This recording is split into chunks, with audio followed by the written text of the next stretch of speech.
क्या पढ़ रहे हैं आप लोग? करंट अफेयर कहां तक पढ़े हैं? क्वेश्चन कौन सा रहा था, 45 या 46 रहा था? अच्छा 45 नंबर क्वेश्चन था ना। 45 हो गया था कि कराना था? हो गया था ना। चलिए आगे 46 से आपको पढ़ना है। और खाली लिखते हैं कि याद भी करते हैं आप लोग? याद करते हैं ना सब लोग?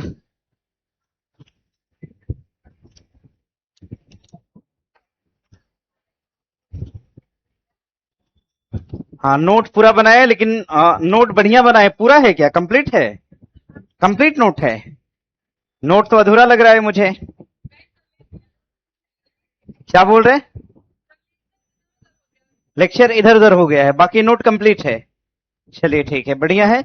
और इस तरह से नोट सभी लोग बनाए हैं कि बस खाली ऐसे ही आते हो सब लोग? कम से कम एक दो सब्जेक्ट का आपके पास आपका नोट होना चाहिए, समझ रहे हैं ना? जैसे करंट अफेयर हो गया, और भी विषय जो आपको क्लास में नोट करवाया जाता है उसका नोट होना चाहिए। जैसे मुझे लगता है पॉलिटिकल साइंस भी नोट करवाया जाता है। पॉलिटी नहीं, एक ही चैप्टर मतलब नोट हुआ है ना। हाँ तो बस वही बात। क्योंकि जानते हैं, देखिए एक चीज है क्या, जैसे देखिए होता क्या है कि वनडे एग्जाम में जीएस में जो हमें याद होता है उसी को हम जाके एग्जाम में अच्छा कर पाते हैं, सही कर पाते हैं। और जो याद नहीं होता है वो गलत हो जाता है, समझ रहे हैं ना? यानी वनडे एग्जाम की ये जरूरत है कि आपको याद होना चाहिए। डेटा याद है तभी आप बना पाएंगे, नहीं याद है नहीं बना पाएंगे। सीधे होती है बात उसमें। और उसके लिए होता क्या है कि अब इतना माइंड शार्प तो नहीं है कि सारा विषय आप याद करके बैठे हो, हिस्ट्री ज्योग्राफी पॉलिटी सब नहीं ना। तो होता क्या है कि स्कैन थेरेपी का प्रयोग करते हैं। स्कैन थेरेपी, स्कैन थेरेपी का मतलब समझ रहे हैं आप लोग? नहीं समझ रहे हैं? ये जो स्कैन थेरेपी होती है ना, इसका मतलब ये होता है कि देखकर केवल याद कर लेना। देखकर, जैसे मैंने क्या किया, कुछ डायग्राम बना के आपको दे दिया और आपने देखा और डायग्राम आपके दिमाग में छप गया। तो जब आप एग्जाम में जाएंगे उस तरह का प्रश्न दिखेगा तो आप सीधे बना पाएंगे उसको, है ना? सारी बात तो याद हो नहीं सकती है, कुछ कुछ बातें भूल जाती हैं, तो हम उसको देख कर याद रख सकते हैं। इसको हम स्कैन थेरेपी कहते हैं। और आइए आप लोग से कुछ पूछते हैं, उसके बाद पढ़ाना शुरू करेंगे। 46 नंबर से पढ़ाना था ना? पीडीएफ तो नहीं है, मिला होगा आपको? ध्यान दीजिए, उसकी जरूरत भी नहीं है अब। नोट कंप्लीट नहीं है भाई, किसका है कॉपी? नहीं कंप्लीट तो नहीं लग रहा है मुझे। लाइए, करंट अफेयर का आप सब लेके आते हो क्या? काहे? कभी भी क्लास हो सकती है। नहीं, इतना कष्ट नहीं करना है।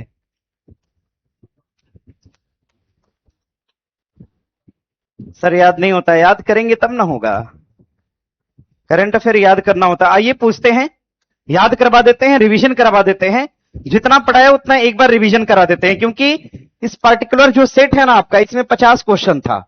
और ये 50 क्वेश्चन पूरा जनवरी से लेकर मार्च को कवर कर रहा है। जनवरी टू मार्च। अगर आपने इतना पढ़ लिया तो जनवरी से लेकर मार्च तक के करंट अफेयर के बारे में आपने जान लिया। कुछ डेटा हो सकता है छूटा हो, लेकिन लगभग कवर हो गया है जनवरी टू मार्च। अभी हम लोग 46 पढ़ रहे हैं, सॉरी 45 तक पढ़ा है हमने। 5 क्वेश्चन और करा देंगे तो ये 50 क्वेश्चन यानी एक सेट आपका कंप्लीट हो जाएगा। क्वेश्चन आपसे पूछते हैं, उसके बाद हम पढ़ाना शुरू करेंगे आगे। इसमें आपको पहले दिन पढ़ाया गया था समान नागरिक संहिता। समान नागरिक संहिता सबसे पहली बार आजादी से पहले किस राज्य में लागू किया गया?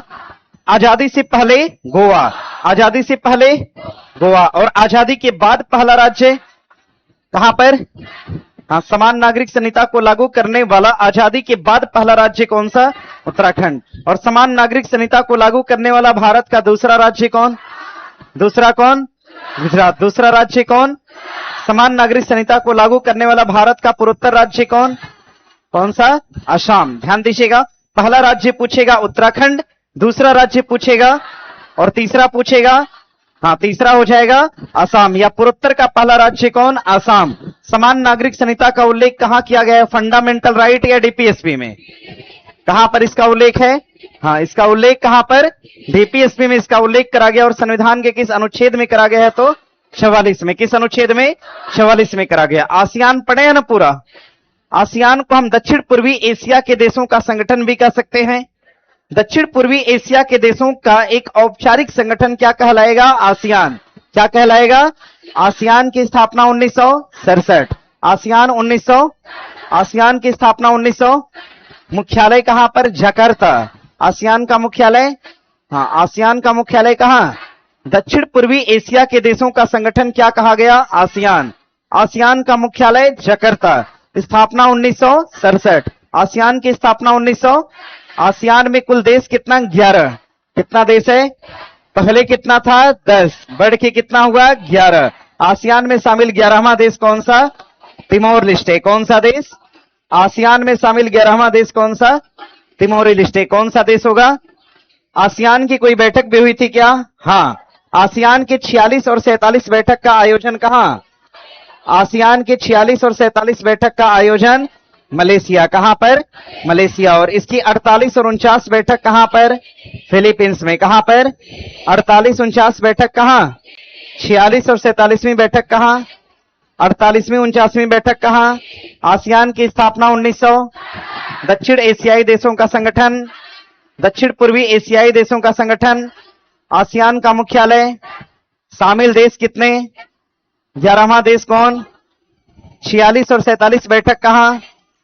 48 49 बैठक कहां पर? फिलीपींस में। ध्यान दीजिएगा, सवाल आगे पूछेगा आपसे। 5G के बारे में पूछा है। 5G नेटवर्क को उपयोग करने में भारत का स्थान क्या है? दूसरा। 5G चलाने वालों में भारत का स्थान, तो 5G में भारत, 5G में पहला चीन, पहले नंबर पे। 5G में भारत दूसरा और पहले नंबर पे चीन। 5G में भारत क्या है? दूसरा और पहले नंबर पे। अच्छा, 5 के साथ जो G लगा है, G का मतलब क्या है? जनरेशन।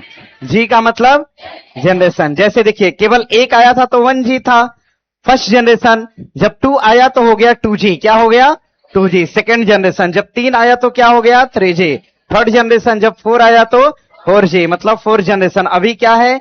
5G, यानी 5 जनरेशन। अभी प्रयोग किस पे हो रहा है? 6G। 6G का मतलब छठा जनरेशन।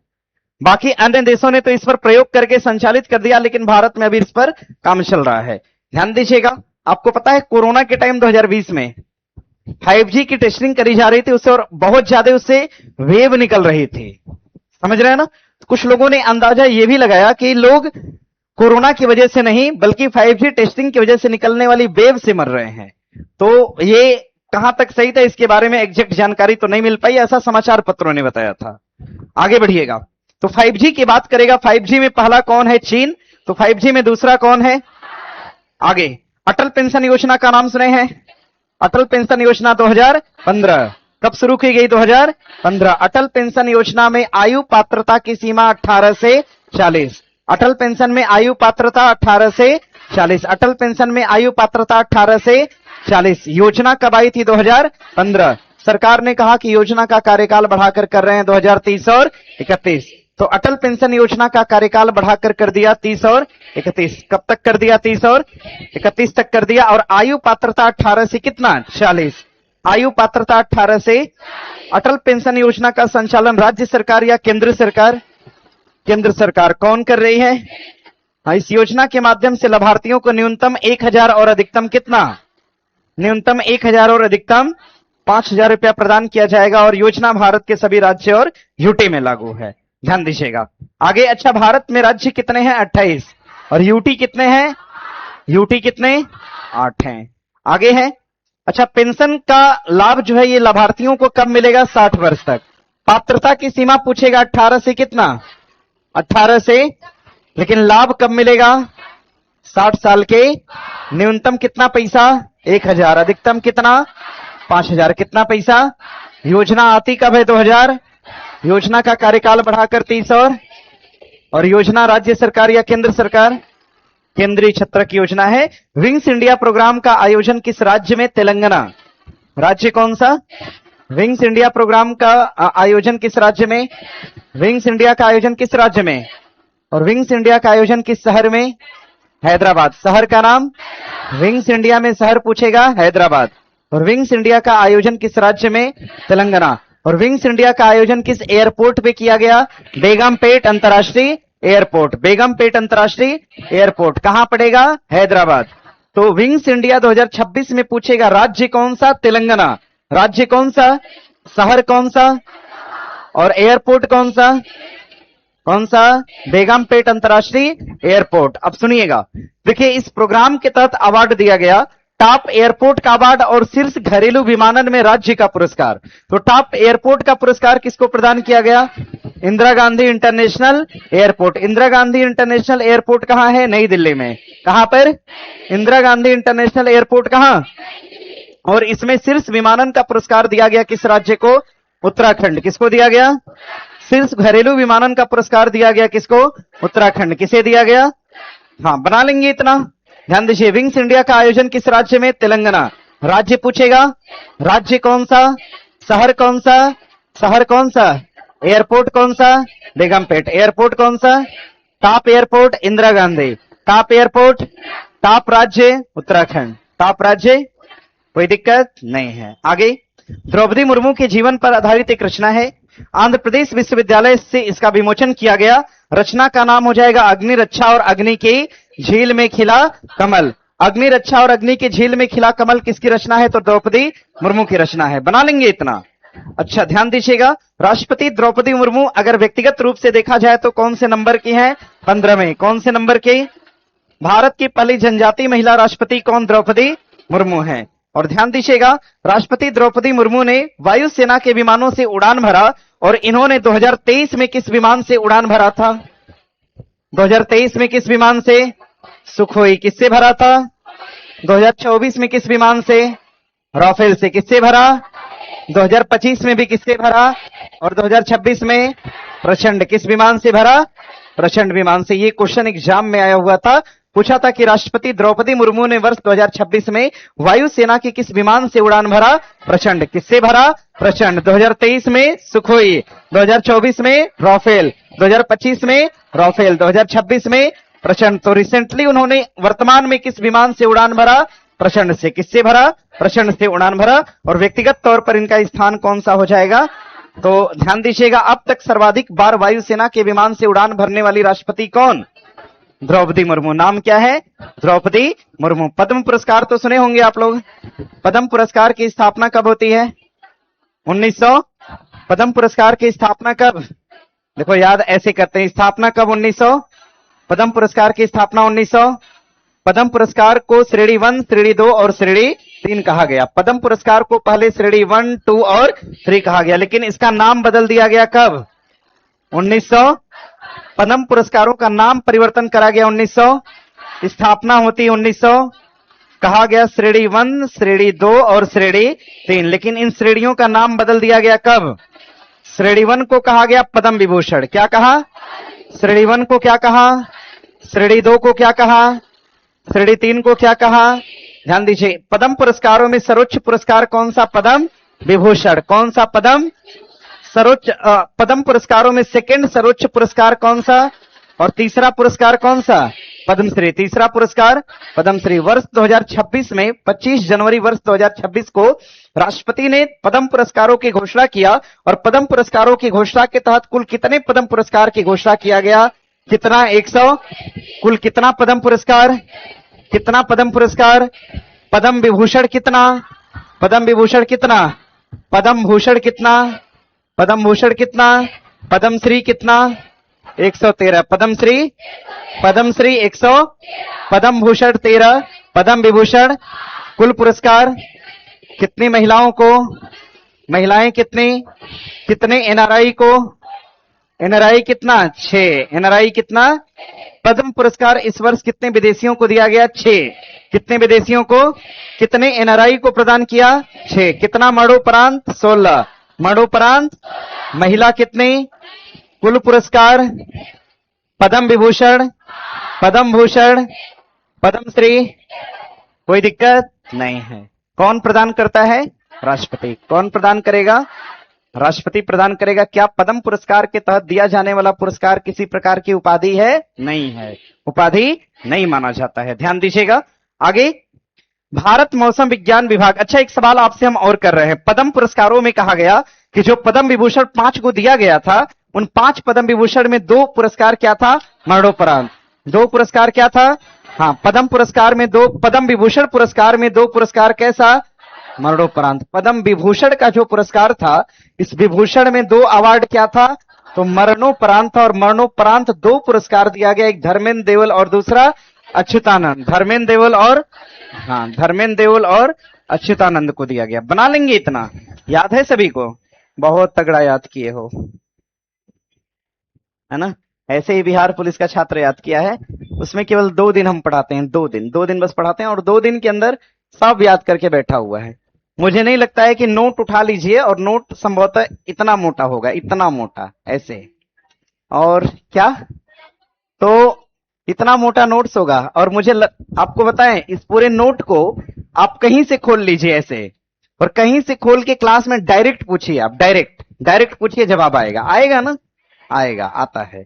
नोट कहीं से उठाइए और डायरेक्ट पूछिए, कोई क्वेश्चन पूछिए, जो आपका मन करे वो पूछिए, सामने से छात्र जवाब। इतना बढ़िया से वो सब याद किया है ना, एक एक लाइन याद किया, आप ही लोग की तरह, आप लोग भी याद किए हो। मेहनत से पढ़िए। देखिए, एग्जाम में जो याद है वही बन पाएगा, जो नहीं याद है कितना परेशान हो जाएंगे, कभी नहीं बन पाएगा। मल्टीपल चॉइस एग्जाम में जो याद है वही बनता है। आइए पढ़ते हैं। इसमें रिवीजन आज कंप्लीट करा देंगे, तब सॉल्व कराएंगे क्वेश्चन। आगे क्लास की सूचना आप लोग को हम देंगे, ठीक है ना? आगे है दूसरा वैश्विक बौद्ध शिखर सम्मेलन का आयोजन नई दिल्ली में। कहां पर? हाँ, दूसरा विश्व बौद्धिक शिखर सम्मेलन का आयोजन कहां? नई दिल्ली में। कहां पर? अच्छा, विश्व पुस्तक मेला, नई दिल्ली। विश्व पुस्तक मेला, अच्छा, पुस्तक मेला में फोकस देश कतर। कौन सा फोकस देश? कौन? हमने बताया था ना कि कतर याद रखना है। चूहा किताब को कतर देगा, चूहा किताब को कतर देगा। तो कभी अगर भूल जाए तो बता पाएंगे ना? चलिए ठीक है। आगे 77वें गणतंत्र दिवस की अगर बात करेंगे तो गणतंत्र दिवस का आयोजन कहां पर? नई दिल्ली में। कहां? 77वें गणतंत्र दिवस का आयोजन कहां? नई दिल्ली में। कहां पर? नई दिल्ली में। और सवाल बनेगा कि भारत वर्ष की शुरुआत में, मतलब 2026 की शुरुआत में भारत का सबसे बड़ा सम्मेलन कौन सा? 77वां गणतंत्र दिवस। इस पर अतिथि के तौर पे कौन आए थे? उर्सुला और कोस्टा। अतिथि के तौर पे उर्सुला और कोस्टा, उर्सुला और कोस्टा। और ध्यान दीजिएगा, इसमें शीर्ष सेना का पुरस्कार दिया गया नौसेना। गणतंत्र दिवस में शीर्ष सेना का पुरस्कार नौसेना, और शीर्ष मंत्रालय का पुरस्कार संस्कृति मंत्रालय। कौन सा? हाँ, शीर्ष मंत्रालय का पुरस्कार संस्कृति मंत्रालय। शीर्ष सेना का पुरस्कार नौसेना, शीर्ष सेना का पुरस्कार शीर्ष मंत्रालय संस्कृति, शीर्ष सेना नौसेना, शीर्ष सेना। और टॉप झांकी का पुरस्कार महाराष्ट्र, शीर्ष झांकी का पुरस्कार महाराष्ट्र। किसे दिया गया? ध्यान दीजिएगा, इस बार गणतंत्र दिवस के अवसर पर भारत आने वाले कौन? उर्सुला और कोस्टा। और उर्सुला और कोस्टा का संबंध किससे? European union. किससे होगा? European union. रायसीना सुने हैं? रायसीना बैठक का आयोजन कहां? रायसीना बैठक का आयोजन, रायसीना बैठक का आयोजन, रायसीना बैठक का आयोजन। पुस्तक मेला कहां? दूसरा बौद्धिक विश्व शिखर सम्मेलन कहां? नई दिल्ली में। कहां पर? पुस्तक मेला भी कहां? गणतंत्र दिवस भी कहां? रायसीना बैठक भी। 2+2 वार्ता नई दिल्ली। बताओ, याद तो हम ही कर रहे हैं, खाली नई दिल्ली बोलेंगे तो नई दिल्ली ही याद होगा ना। आगे है परियोजना अंडमान निकोबार के अंदर मत्स्य विकास परियोजना थी ना। मत्स्य विकास परियोजना कहां शुरू की गई?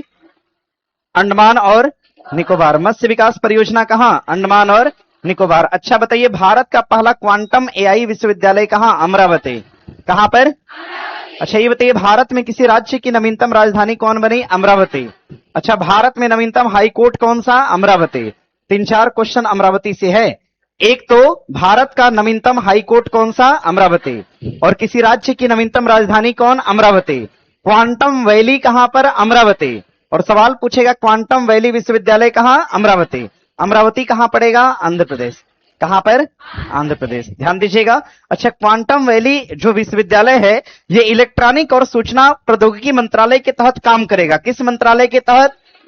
इलेक्ट्रॉनिक और सूचना प्रौद्योगिकी मंत्रालय के तहत। एआई के संस्थापक कौन? जॉन मेकर थे। कौन है? भारत में जनक कौन? राजा रेड्डी। भारत में जनक। एआई आधारित 2025 का सम्मेलन पेरिस। कहां पर? यानी एआई इंपैक्ट समिट 2025 कहां? पेरिस। 2026 कहां? भारत। 2026 कहां? 2027 कहां? जेनेवा। 2025 कहां? पेरिस। 26 कहां? भारत। 27 कहां? जेनेवा। अच्छा, 26 वाली जो समिट हुई थी भारत के अंदर, इसका आयोजन कहां? नई दिल्ली में। कहां पर? 2026 की समिट का आयोजन कहां? अच्छा ये बताइए, भारत के अंदर एआई विश्वविद्यालय कहां बना? महाराष्ट्र। एआई विश्वविद्यालय AI school Kerala, AI school, AI उद्योग लखनऊ, कहां पर? AI उद्योग कहां? AI उद्योग लखनऊ, कहां? AI उद्योग लखनऊ। AI शहर कौन सा? लखनऊ, लखनऊ AI शहर। AI park Chhattisgarh, AI park. AI hub Andhra Pradesh, कहां पर? AI हब कहां? बना लेंगे। ब्रिक्स सुने हैं?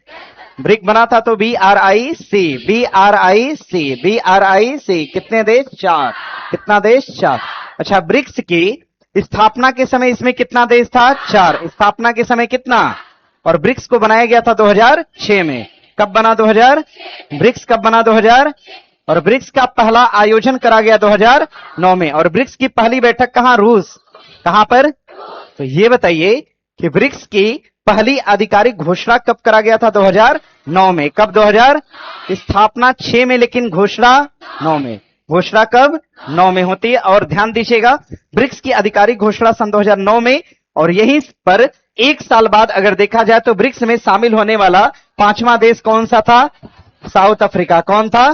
South Africa. कौन था? South Africa. ध्यान दीजिएगा, ब्रिक्स में शामिल होने वाला 5वां देश कौन सा? पहले ब्रिक्स में B फॉर क्या है? ब्राजील। और R फॉर, I फॉर, और C फॉर पहले क्या था? ब्रिक था। क्या था? ब्रिक बना कब था? 2000। इसमें कौन जुड़ा? S जुड़ा। कौन जुड़ा? S मतलब क्या? South Africa. कब जुड़ा? 2000। ब्रिक की पहली बैठक कब होती है? सन 2009 में। कब? सन 2000। बैठक कहां पर? रूस में। बैठक कहां? और ब्रिक्स की आधिकारिक घोषणा कहां से? रूस से। कहां से? अच्छा, अभी बताइए मुझे जरा, ब्रिक्स की समिट 2024 में कहां? ना ना, गलत बात एकदम। ब्रिक्स 2024 कहां? रूस। कहां पर? ब्रिक्स 2024 कहां? बताइए। ब्रिक्स 2025 कहां? ब्रिक्स 2025 कहां? 2024 कहां पर? 2025 कहां? 2026 कहां? भारत। कहां? बना लेंगे। अच्छा, ब्रिक्स की बैठक 2024 में कहां? रूस में। और ब्रिक्स की बैठक 2025 में कहां? और 26 में कहां?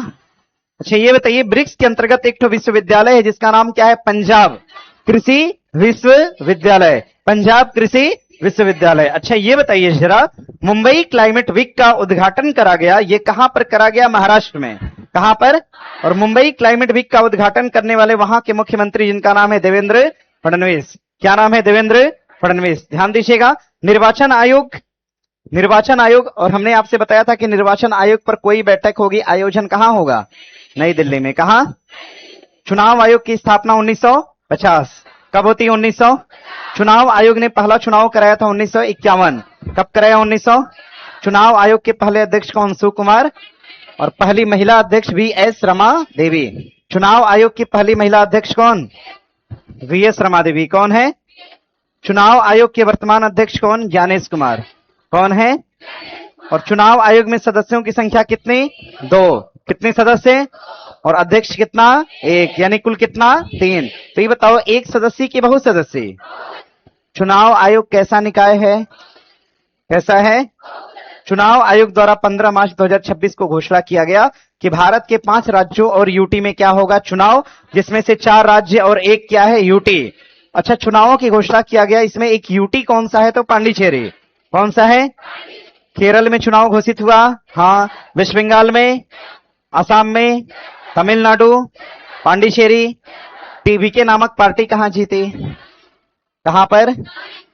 तमिलम वेद्री कणगम। तमिलम वेद्री, बोलिए तमिलम वेद्री कणगम।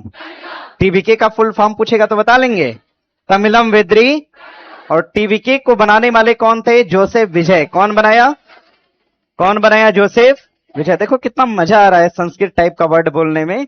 तमिलम वेद्री कणगम। सोचिए, पूरा पढ़ना होता, खाली संस्कृत पढ़ना होता तो कितना अच्छा लगता। आपको पता है? नहीं, सुनिए ना, संस्कृत का शब्द ऐसा है। अच्छा, ये बताइए कि मान लीजिए हम ही हैं यहाँ पे, आप सभी लोग बिहारी, मतलब बिहार के अंदर है, उत्तर प्रदेश के अंदर हिंदी जानते हैं। अगर हम ही खड़ा होकर 1 घंटा इंग्लिश बोले तब सुन पाएंगे? नहीं झेल पाएंगे मुझे, आप समझ रहे हैं ना। और अगर हम हिंदी बोले फिर भी झेल लेंगे, लेकिन पता है, अगर हम यहां से खड़े होकर अगर संस्कृत बोले एक फ्लुएंसी में, तो आप लोग को बहुत सुंदर लगेगा। समझ रहे हैं ना? क्योंकि क्योंकि आपको पता है, अब ई मत कहो कि बोलो। समझ रहे? हाँ, तमिलम वेदरी कणगम इसका एग्जाम्पल है। सोचिए, देखिए बोलने में कितना बढ़िया लग रहा है, तमिलम वेदरी कणगम, तमिलम वेदरी कणगम। एकदम सुरीली भाषा होती है, तन को दिमाग पे जोर नहीं पड़ता। दरअसल इसके पीछे जानते हो कारण है, समझिएगा। देखिए, जब भाषा आई थी ना, प्रवेश की जब भाषा प्रवेश की मतलब लोगों ने जब भाषा को जानना शुरू किया, तो पहले एक भाषा को जाना, इसको कहा गया अभिजात। अभिजात का मतलब समझ रहे हैं ना? यानी ऐसी भाषा जिसको हम बोल तो लेते हैं लेकिन उसका कोई नाम नहीं है, उसको क्या कहा गया? अभिजात। अभिजात के बाद जब भाषा आगे बढ़ी तो कौन आया? संस्कृत आया। क्या आया? संस्कृत के बाद क्या आया? पाली। पाली के बाद प्रकृत। प्रकृत के बाद अभ्रंश के बाद अवहट, उसके बाद क्या आया? हिंदी। यानी हम ऐसा कह सकते हैं कहीं ना कहीं हिंदी कहां से आई है? संस्कृत से आई है। तो अब ये बात ध्यान दीजिएगा, अगर पिताजी और बेटे को बोलना होगा तो सबसे परफेक्ट कौन बोल सकता है? पिताजी ये बोल सकते। तो संस्कृत भाषा अपने आप में क्या है? तो परफेक्ट होती है। सर, संस्कृत को कब तक कंपटीशन में शामिल किया जाएगा? अच्छा, क्या चाहते हो? कंपटीशन का लेवल डाउन करवा देगा, फिर मेरिट नहीं भाग पाएगा। समझ रहे हैं ना? जो मेरिट भाग रही है 85-85, हम तो कहते हैं 10 क्वेश्चन डाल देना चाहिए। क्या नहीं? संस्कृत को देखिए, बहुत सारे ऐसे राज्य हैं, संस्कृत को अब बढ़ावा दिया जा रहा है। पता है आपको? संस्कृत को अब बढ़ावा दिया जा रहा है। उत्तराखंड ने अपनी दूसरी राजकीय भाषा संस्कृत को बनाया। समझ रहे हैं ना? तो संस्कृत को बढ़ावा दिया जा रहा है, बहुत अच्छी होती है संस्कृत। आप लोग पढ़े होंगे ना क्लास 5 में? हाँ, नहीं पढ़े हैं? पढ़े होंगे 9-10 तक। ओ हाँ, पढ़ाई होगा। आइए आइए देखते हैं। देखिए, केरल के अंदर अगर देखा जाए तो केरल के अंदर सीएम के रूप में कौन चुना गया था? सतीशन। कौन चुना गया? और पश्चिम बंगाल में कौन बना? शुभेंदु अधिकारी। कौन बने? शुभेंदु अधिकारी। आसाम में कौन बना? आसाम में सीएम हेमंत बिश्वा। और तमिलनाडु में जोसेफ विजय। तमिलनाडु में जोसेफ विजय। ध्यान दीजिए, सवाल पूछेगा, वर्तमान चुनाव आयोग द्वारा आयोजित चुनाव में सर्वाधिक किस विधानसभा में वोट डाले गए? पश्चिम बंगाल। सर्वाधिक वोट कहां? सर्वाधिक वोट कहां? अच्छा, पद्म विभूषण कितने लोगों को मिला था? 5 ना? 5। देखिए आगे है क्वेश्चन, दिया है कि पद्म विभूषण 5 लोगों को मिला, निम्नलिखित में से कौन सा नाम नहीं है? तो हम लोग है वाला पढ़ लेते हैं। केटी थॉमस को दिया गया था क्या? हाँ। एन राजम को दिया गया? हाँ। पी नारायण? हाँ। अच्युतानंद? हाँ। और धर्मेंद्र देवल? हाँ। कितने लोगों को मरणोपरांत? 2। एक का नाम अच्युतानंद और दूसरे का नाम धर्मेंद्र देवल। आगे जीवित जड़पुल की बात करेंगे, बता लेंगे। जीवित जड़पुल कहां? मेघालय। कहां पर? जीवित जड़पुल कहां? देखो, मेघालय से 2-3 बातें। बात क्या है सुनिएगा। अगर आपसे मेघालय से करंट में सवाल पूछा तो यही 2-3 बातें पूछेगा। एक तो सवाल ये बनेगा, 39वें राष्ट्रीय गेम का आयोजन कहां? मेघालय। 39वां राष्ट्रीय खेल कहां? 39वां राष्ट्रीय खेल 39वां राष्ट्रीय खेल कहां? जीवित जड़पुल कहां? जीवित जड़पुल कहां? मेघालय में। कहां पर? जीवित जड़पुल को वर्ष 2026 में यूनेस्को में शामिल किया गया है। आगे दिया है आपका, यूनेस्को की अगर बात करेंगे, स्थापना होती है 1945। हेडक्वार्टर कहां पर? यूनेस्को का मुख्यालय। और यूनेस्को में भारत से कितने धरोहर हैं? पहले 44, लेकिन अब कितना? अभी कितना है? किताब कॉपी है ना सबके पास? नोट्स? हाँ, एक लाइन में नोट कर लीजिएगा। नोट करके लिखिएगा। नोट जहां लिख लीजिए, जहां आपकी इच्छा। नोट में नोट कर लीजिएगा। भारत में जुलाई चल रहा है ना? अगस्त चल रहा है? अगस्त। हाँ, अगस्त 2026 तक यूनेस्को में मूर्त धरोहर की संख्या मूर्त धरोहर की संख्या 45 हो गई है। मूर्त धरोहर की संख्या 45 हो गई है। अब इसी के नीचे लिख लीजिएगा 45वीं धरोहर। 45वीं धरोहर ये कौन सा है? सारनाथ के स्थल। सारनाथ के बौद्ध स्थल है ना भैया, सारनाथ के बौद्ध स्थल, सारनाथ के बौद्ध स्थल को एज 45वीं धरोहर के रूप में शामिल किया गया यूनेस्को में। पहले 44 था, परंतु अब बढ़कर कितना हो गया 45। और ऐसे प्रश्न आपके एग्जाम में आते हैं। और ये तो मूर्त है, लेकिन अगर हम आपसे अमूर्त की बात कर लें तब अमूर्त कितना है, अभी भी कितना है 16। और 16वें नंबर पे कौन है, दीपावली। कौन सा होगा, अमूर्त धरोहर में 16वां धरोहर कौन सा, दीपावली होगा। ध्यान दीजिएगा, इसको सीखिए। यूनेस्को की स्थापना 1945, मुख्यालय कहां, पेरिस में। कहां पर, पेरिस। यूनेस्को के अंदर कितनी धरोहर, अमूर्त धरोहर शामिल है 45, और कितनी अमूर्त धरोहर है 16, और कितनी मूर्त धरोहर है 45। यूनेस्को में मूर्त धरोहर कितना, 45। अब जरा याद करो, याद करिए, याद ये करिए, यूनेस्को के अंदर हमने आपको पढ़ाया था 39वीं धरोहर, बताइए जरा कौन सी, रामप्पा मंदिर। कौन सा, यूनेस्को की 39वीं धरोहर कौन सा, रामप्पा। कौन सा टेम्पल, रामप्पा। भूल गए हो ना, यूनेस्को के अंदर 39वीं धरोहर कौन सा, रामप्पा। कौन सा, यूनेस्को के अंदर 40वीं धरोहर कौन सा, धौलावीरा। कौन सा, यूनेस्को के अंदर 40वीं धरोहर धौलावीरा। यूनेस्को में 41वीं धरोहर, यूनेस्को में 41वीं धरोहर, यूनेस्को में 42वीं धरोहर होयसल का, यूनेस्को में 42वीं धरोहर होयसल का, यूनेस्को में 43वीं धरोहर मोईदम। क्या होगा, मोईदम। यूनेस्को में 44वीं धरोहर मराठा का किला, मराठा का किला। यूनेस्को में 45वीं धरोहर सारनाथ, सारनाथ का बौद्ध स्तंभ, सारनाथ का बौद्ध स्तंभ। बताइए यूनेस्को के अंदर 39वीं धरोहर कौन सी, रामप्पा मंदिर कहां, तेलंगाना। रामप्पा मंदिर कहां, 40वीं धरोहर कौन सा, धौलावीरा कहां, गुजरात। 41वीं कौन सा, शांति निकेतन कहां, 42वीं कौन सा, होयसल कहां, 43वीं कौन सा, मोईदम कहां, 44वें नंबर पे मराठा कहां, महाराष्ट्र। 45वें सारनाथ कहां, उत्तर प्रदेश में। कहां पर, उत्तर प्रदेश में। ध्यान दीजिएगा, आगे आगे प्रश्न बनेगा। अच्छा ये बताइए कि भारत और यूरोपीय संघ के बीच एक 18वीं बैठक होती है, इस बैठक के अंतर्गत अध्यक्षता करने वाले एंटोनियो और कोस्टा। कौन है एंटोनियो और कोस्टा। अमेरिका के संबंध में कुछ सवाल दिया है इसमें। अमेरिका के वर्तमान राष्ट्रपति का नाम क्या हो जाएगा, डोनाल्ड ट्रंप। कौन है, डोनाल्ड ट्रंप। और कौन से नंबर पे बने हैं, 47 में। कौन से नंबर पे, 47वें नंबर पे बने हैं। और सवाल बनेगा मार्क कोनी कौन है, तो कनाडा के वर्तमान प्रधानमंत्री, कनाडा के वर्तमान।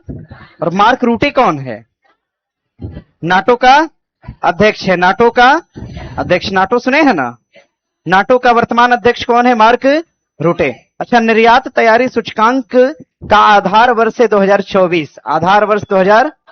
हाँ, निर्यात तैयारी सूचकांक का आधार वर्ष 2000। नीति आयोग की स्थापना 1 जनवरी सन 2000। हाँ, नीति आयोग 1 जनवरी वर्ष 2015। नीति आयोग 1 जनवरी वर्ष 2000। नीति आयोग के वर्तमान सीईओ कौन, अनुराग जैन।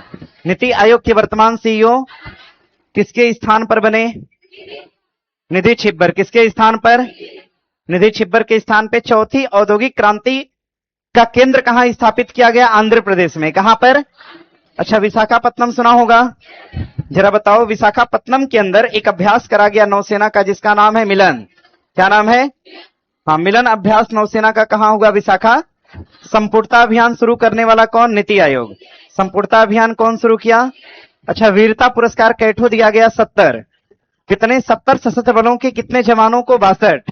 और इसमें एक चक्र दिया गया जिसका नाम है अशोक चक्र। क्या नाम है, अशोक चक्र किसको दिया, शुभांशु।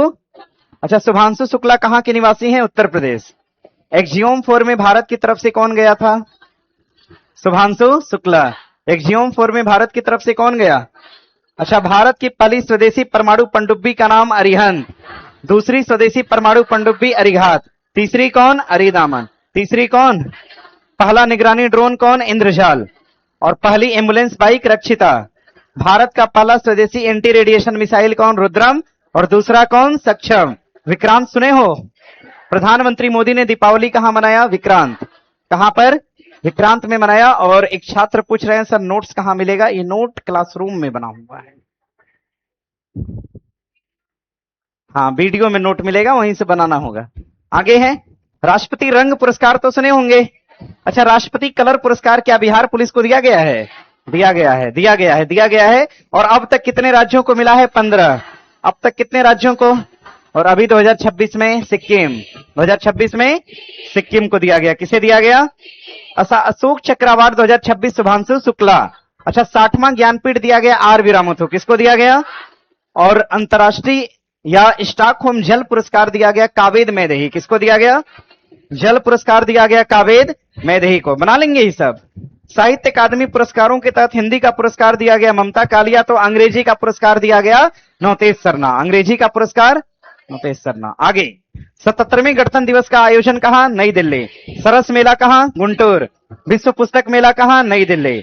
अच्छा, 39वां सूरज कुंड कहां? हरियाणा। 39वां सूरज कुंड। पांगसाऊ उत्सव अरुणाचल प्रदेश। शीत महोत्सव कहां? लद्दाख। जनजाति खेल महोत्सव कहां? छत्तीसगढ़। पूछा था कि भारत का पहला जनजाति खेल महोत्सव का आयोजन कहां? भुवनेश्वर। कहां पर? भुवनेश्वर। वर्तमान छत्तीसगढ़, वर्तमान छत्तीसगढ़, लेकिन पहला कहां? भुवनेश्वर। पहला कहां? हाँ, वो जो पेपर हुआ था ना कच्छपाल का, उसमें ये क्वेश्चन पूछा था कि जनजाति खेलों का आयोजन, जनजाति खेल कार्यक्रम प्रथम कहां पे आयोजित करा गया था?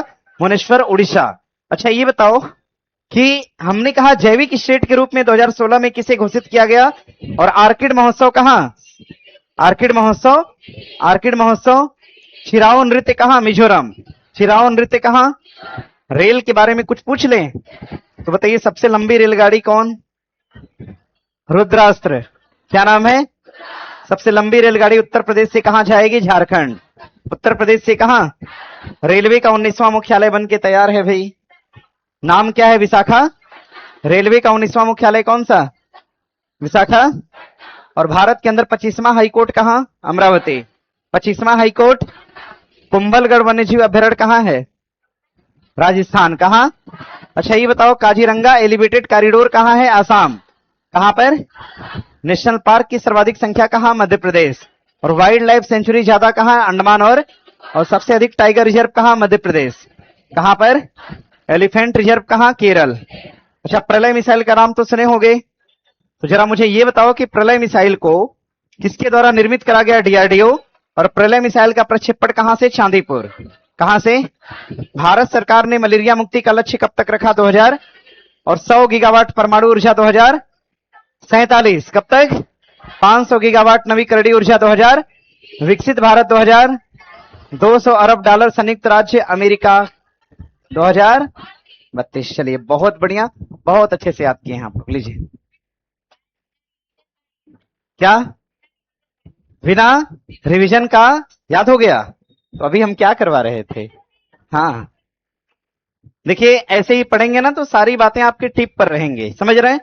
और आप लोग परेशान हो गए होंगे ना, सुनिएगा, इस तरह की क्लास जो हम आपको अभी रिवीजन करा रहे हैं ना, जब बीपीएससी का एग्जाम आता है तो इससे पहले, जानते हो, हमने रिवीजन 7 बजे शुरू किया था, 7 बजे सुबह में, बीच में आधा घंटा का गैप दिया।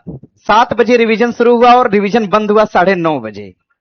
7 बजे से लेकर 9:30 बजे तक। अब सोचिए, एग्जाम 2 दिन बाद था, मतलब एक दिन गैप के बाद आगे एग्जाम था, तो हमने क्या किया? 1 साल का करंट अफेयर लेकर लाइन बाय लाइन रटवा दिया। अब वो सब गया एग्जाम में आराम से, 25 आया तो 22 लगा के आया।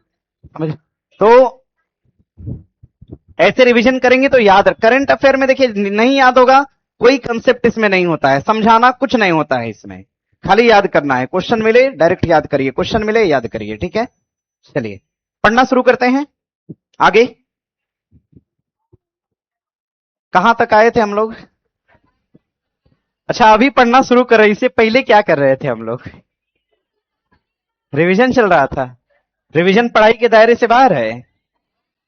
पढ़ाई के दायरे की सबसे जरूरी विषय वस्तु क्या है? रिवीजन है, समझ रहे हो? अभी तो आप लोग अभी फाउंडेशन बैच में है, तो सब विषय धीरे धीरे पढ़ना है। जब आप फाउंडेशन बैच से ऊपर चले जाएंगे तो आपको 2-3 बातें याद रखनी होंगी कि सिलेबस कभी कंप्लीट नहीं होगा, सब रिवीजन, मॉक टेस्ट और प्रीवियस ईयर का खेल होता है क्या? हाँ, लेकिन ये बात अभी नहीं समझ में आएगी, अभी 4-5 साल बिताना होगा। नहीं, कै साल? 1 साल? 1 साल? कौन ऐसा है जिसके पास 6 महीने से भी कम का समय है? कोई ऐसा नहीं। क्या 6 महीने क्या करोगे? 6 महीना बाद ही बताओ तुम पहले क्या करेंगे? विवाह? नहीं, ये बताइए। लड़की हाथ नहीं उठाई, ये सब हाथ उठा रहे। 6 महीने बाद आखिरकार करोगे क्या?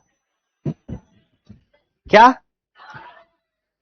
चलिए ठीक है, आइए पढ़ना शुरू करते हैं। क्या बोल रहे थे? अच्छा ठीक है, आइए पढ़ना शुरू करते हैं। देखिए दिया क्या है? दिया है इसमें कि अग्नि परीक्षा 2026 अभ्यास। हेडिंग बना लीजिएगा 46 नंबर लिखकर। हेडिंग बना लीजिएगा अग्नि परीक्षा अभ्यास। अग्नि परीक्षा अभ्यास। अग्नि परीक्षा अभ्यास। अभ्यास 2026। हेडिंग बनाइए, हम बोल रहे हैं, लिखिए अग्नि परीक्षा अभ्यास 2026। अग्नि परीक्षा अभ्यास 2026। अच्छा ये बताइए मुझे एक बात, युद्धाभ्यास के बारे में आपको हम पढ़ाए हैं? कै ठो? नहीं पढ़ाए हैं। 8 10 2 4 5 नहीं पढ़ाए हैं। आज पढ़ाएंगे। आज कम से कम उतना तो पढ़ाई देंगे कि आप लोग से कोई सवाल पूछे तो आप बता पाएंगे। चलिए देखिए, अग्नि परीक्षा अभ्यास 2026 एक प्रकार का अभ्यास है। इसमें लिखिए पहली लाइन, लिखिए यह अभ्यास भारतीय सेना और यह अभ्यास भारतीय सेना और आईटीबीपी के बीच आयोजित किया जाता है। भारतीय सेना और आईटीबीपी के बीच आयोजित किया जाता है। आईटीबीपी का नाम समझ रहे हैं आप लोग? आईटीबीपी सुने हैं ना? वही तो आप लोग के आसपास का होगा सेना में। तो ये एक प्रकार की सेना का प्रकार है जो तिब्बत के बॉर्डर पर भारत की सीमा की निगरानी करती है। इसे हम क्या बोलते हैं? आईटीबीपी। तो भारत की थल सेना और आईटीबीपी के बीच एक अभ्यास होता है। अभ्यास का नाम क्या है? अग्नि परीक्षा। तो क्या लिखे हैं? यह अभ्यास भारतीय सेना और आईटीबीपी के बीच आयोजित किया गया। भारतीय सेना और आईटीबीपी के बीच आयोजित किया गया। भारतीय सेना और आईटीबीपी के बीच आयोजित किया गया। लिखिएगा इस अभ्यास का आयोजन, इस अभ्यास का आयोजन, हां उसी में, इस अभ्यास का आयोजन, इस अभ्यास का आयोजन, इस अभ्यास का आयोजन, इस अभ्यास का आयोजन लिखिएगा अरुणाचल प्रदेश में किया गया। इस अभ्यास का आयोजन अरुणाचल प्रदेश में किया गया। इस अभ्यास का आयोजन अरुणाचल प्रदेश में किया गया। इसी में आगे लिखिएगा, लिखिए यह अभ्यास थल सेना से संबंधित है। यह अभ्यास थल सेना से संबंधित है। यह अभ्यास थल सेना से संबंधित है। बना लिए? अब जरा ध्यान दीजिएगा मेरी बातों को। देखिए युद्धाभ्यास में अगर आपसे बात करेगा अग्नि परीक्षा, तो अग्नि परीक्षा का आयोजन किन दो सेनाओं के बीच करा गया? भारतीय थल सेना और आईटीबीपी। दोनों सेनाएं थल पर होती है, तो हम ऐसा कह सकते हैं कि अग्नि परीक्षा अभ्यास किसका है? तो थल सेना का है। और इसका आयोजन कहां किया गया? अरुणाचल प्रदेश। मतलब अगर देख पाएंगे तो पहला और दूसरा दोनों कथन क्या है? हमारा उत्तर हो जाएगा 1 और 2। अब जरा ध्यान दीजिएगा, हेडिंग बना लीजिएगा युद्धाभ्यास। हेडिंग बना लीजिएगा युद्धाभ्यास, युद्धाभ्यास, युद्धाभ्यास 2026। युद्धाभ्यास 2026। कुछ युद्धाभ्यास का नाम लिखते हैं, इसको नोट कर लीजिएगा। पढ़ा है कि नहीं? एकदम से नहीं पढ़ा होगा ना? नहीं, इस बैच में आप लोग में कुछ पढ़ाए हैं इसमें? नहीं ना? हाँ ठीक है, लिखिए फिर। बहुत सारा नया डेटा इसमें जुड़ा है। अच्छा हाँ, तो अब ज्यादा बताएंगे फिर। युद्धाभ्यास 2026 ये कैसा लग रहा है ये बताओ पहले। अच्छा लग रहा है? हमको भी ठीक लगता है, इसलिए हम घेर देते हैं इसको। आइए पढ़ते हैं। लिखिएगा पहला अभ्यास हम लिखते हैं मिलन अभ्यास। पहला अभ्यास हो जाएगा आपका मिलन अभ्यास। मिलन अभ्यास, मिलन अभ्यास। मिलन अभ्यास में लिखिएगा, शॉर्टकट में ही लिखना है, ज्यादा लॉन्ग नहीं जाना है। लिखिएगा यह नौसेना का अभ्यास है। नौसेना का अभ्यास है। यह नौसेना का अभ्यास है। यह नौसेना का अभ्यास है। और यहीं से एरो दे के लिखिएगा आयोजन। आयोजन लिख पाएंगे ना भैया, जैसे हम लिख रहे हैं। इसका आयोजन, आयोजन कहां? तो विशाखापत्तनम में। कहां पर? विशाखापत्तनम। आयोजन विशाखापत्तनम। आयोजन इसका कहां पर? विशाखापत्तनम। अच्छा, ये अभ्यास एक राष्ट्रीय है कि बहुराष्ट्रीय? लिखिएगा यह बहुराष्ट्रीय अभ्यास है। यह बहुराष्ट्रीय अभ्यास है। यह बहुराष्ट्रीय अभ्यास है। यह बहुराष्ट्रीय अभ्यास है। और इस मिलन अभ्यास का आयोजन कब किया गया? तो 2026 में। 26 मैंने देखिए यहां लिख दिया है, हर बार नहीं लिखेंगे। आगे लिखिएगा दूसरे नंबर पे खंजर अभ्यास। खंजर अभ्यास, लिखिएगा खंजर अभ्यास। इसे याद करिए। मिलन अभ्यास किस सेना का अभ्यास है? नौसेना। मिलन अभ्यास का संबंध किस सेना से? आयोजन कहां? आयोजन कहां? अभ्यास कैसा? बहुराष्ट्रीय। अभ्यास कैसा? बहुराष्ट्रीय। अभ्यास कैसा है? अच्छा, ये बताइए कि विशाखापत्तनम भारत के पश्चिमी छोर पर है कि पूर्वी छोर पर? तो कभी कल को सवाल आपसे पूछ दे कि मिलन अभ्यास का आयोजन किस छोर पर हुआ? किस छोर पर? पूर्वी छोर पर। अब ध्यान दीजिएगा, कभी भी आप अगर नक्शा बनाएं और कभी भी अगर आपसे दिशा पूछी जाए तो अपने दाहिने हाथ की तरफ हमेशा क्या लिखना है? और सर की तरफ क्या लिखना है? नॉर्थ। बस अब इसका अपोजिट आप बना लीजिएगा। जब भी आपसे मैप पूछा जाए तो हमेशा दाहिने हाथ की तरफ क्या होता है? ईस्ट होता है। सर की तरफ हमेशा क्या है? नॉर्थ। बाकी अपोजिट तो लगा ही सकते हैं। ध्यान दीजिएगा। आगे खंजर अभ्यास लिखिएगा आयोजन। आयोजन ऐसे ही शॉर्टकट में लिखिएगा आयोजन। आयोजन, आयोजन आसाम में। असम में। आयोजन आसाम में। लिखिएगा यह भारत और किर्गिस्तान के बीच हुआ। भारत और किर्गिस्तान के बीच हुआ। यह भारत और किर्गिस्तान के बीच हुआ। आयोजन आसाम, यह भारत और किर्गिस्तान के बीच हुआ। और अभ्यास का नाम क्या हो जाएगा? खंजर। अभ्यास का नाम क्या होगा? खंजर अभ्यास होगा। आइए बढ़िए आगे। अगला अभ्यास लिखिएगा। लिखिए अभ्यास, अभ्यास धर्म गार्जियन। अभ्यास धर्म गार्जियन। दिक्कत हो रही है क्या लिखने में? ऐसा तरीका सीखिए ना धीरे धीरे। अब तो छोटे तो रह नहीं गए, धीरे धीरे बड़े हो रहे हैं आप लोग। 1 महीने से क्लास चल रही है लगातार। लिखिएगा धर्म गार्जियन। धर्म गार्जियन, धर्म गार्जियन। इसमें लिखिए आयोजन। आयोजन, धर्म गार्जियन का आयोजन कहां पर? उत्तराखंड में। कहां? उत्तराखंड। लिखिए आयोजन में उत्तराखंड। धर्म गार्जियन आयोजन में लिखिएगा उत्तराखंड। लिखिएगा यह भारत और, भारत और जापान के बीच आयोजित हुआ। भारत और जापान के बीच आयोजित हुआ। भारत और जापान के बीच आयोजित हुआ। और इसका आयोजन कहां किया गया? तो उत्तराखंड में। कहां पर? उत्तराखंड में। बढ़िएगा आगे, आगे बढ़िएगा। अगला अभ्यास हो जाएगा। लिखिएगा, लिखिए अभ्यास, अभ्यास, अभ्यास साइक्लोन।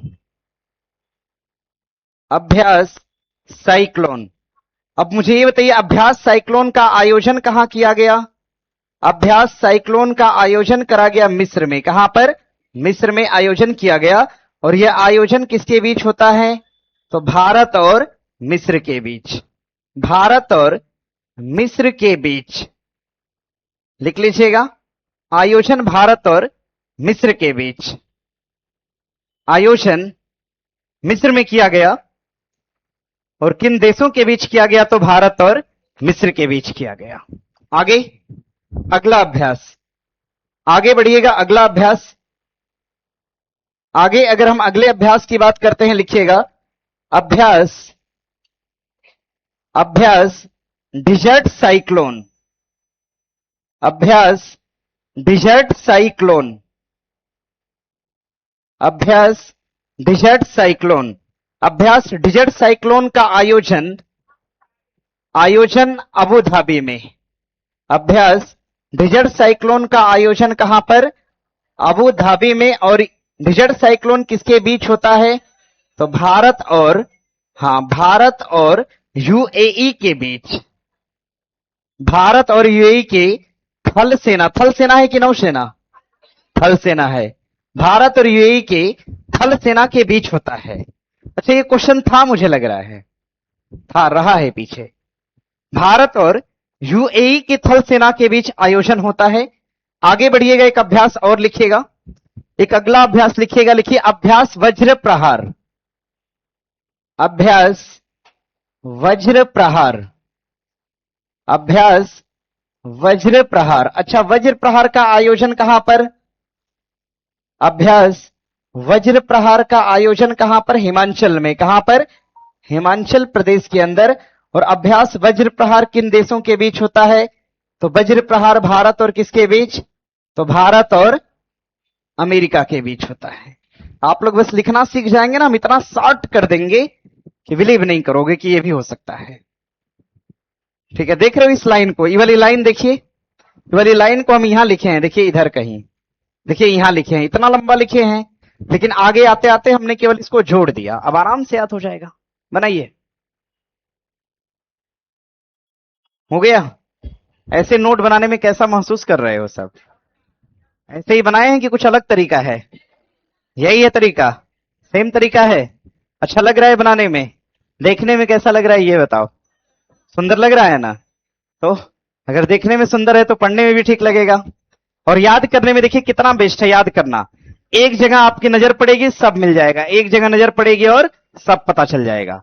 इसमें देखिए सबसे खास बात यही है, नजर एक जगह पड़ी, सब दिख गया। देखिए मिलन अभ्यास, अभ्यास किसका है? आयोजन कहां? अभ्यास कैसा है? अभ्यास कैसा है? अभ्यास खंजर का आयोजन कहां? भारत और किसके बीच? भारत और। आयोजन कहां? भारत और। आयोजन कहां?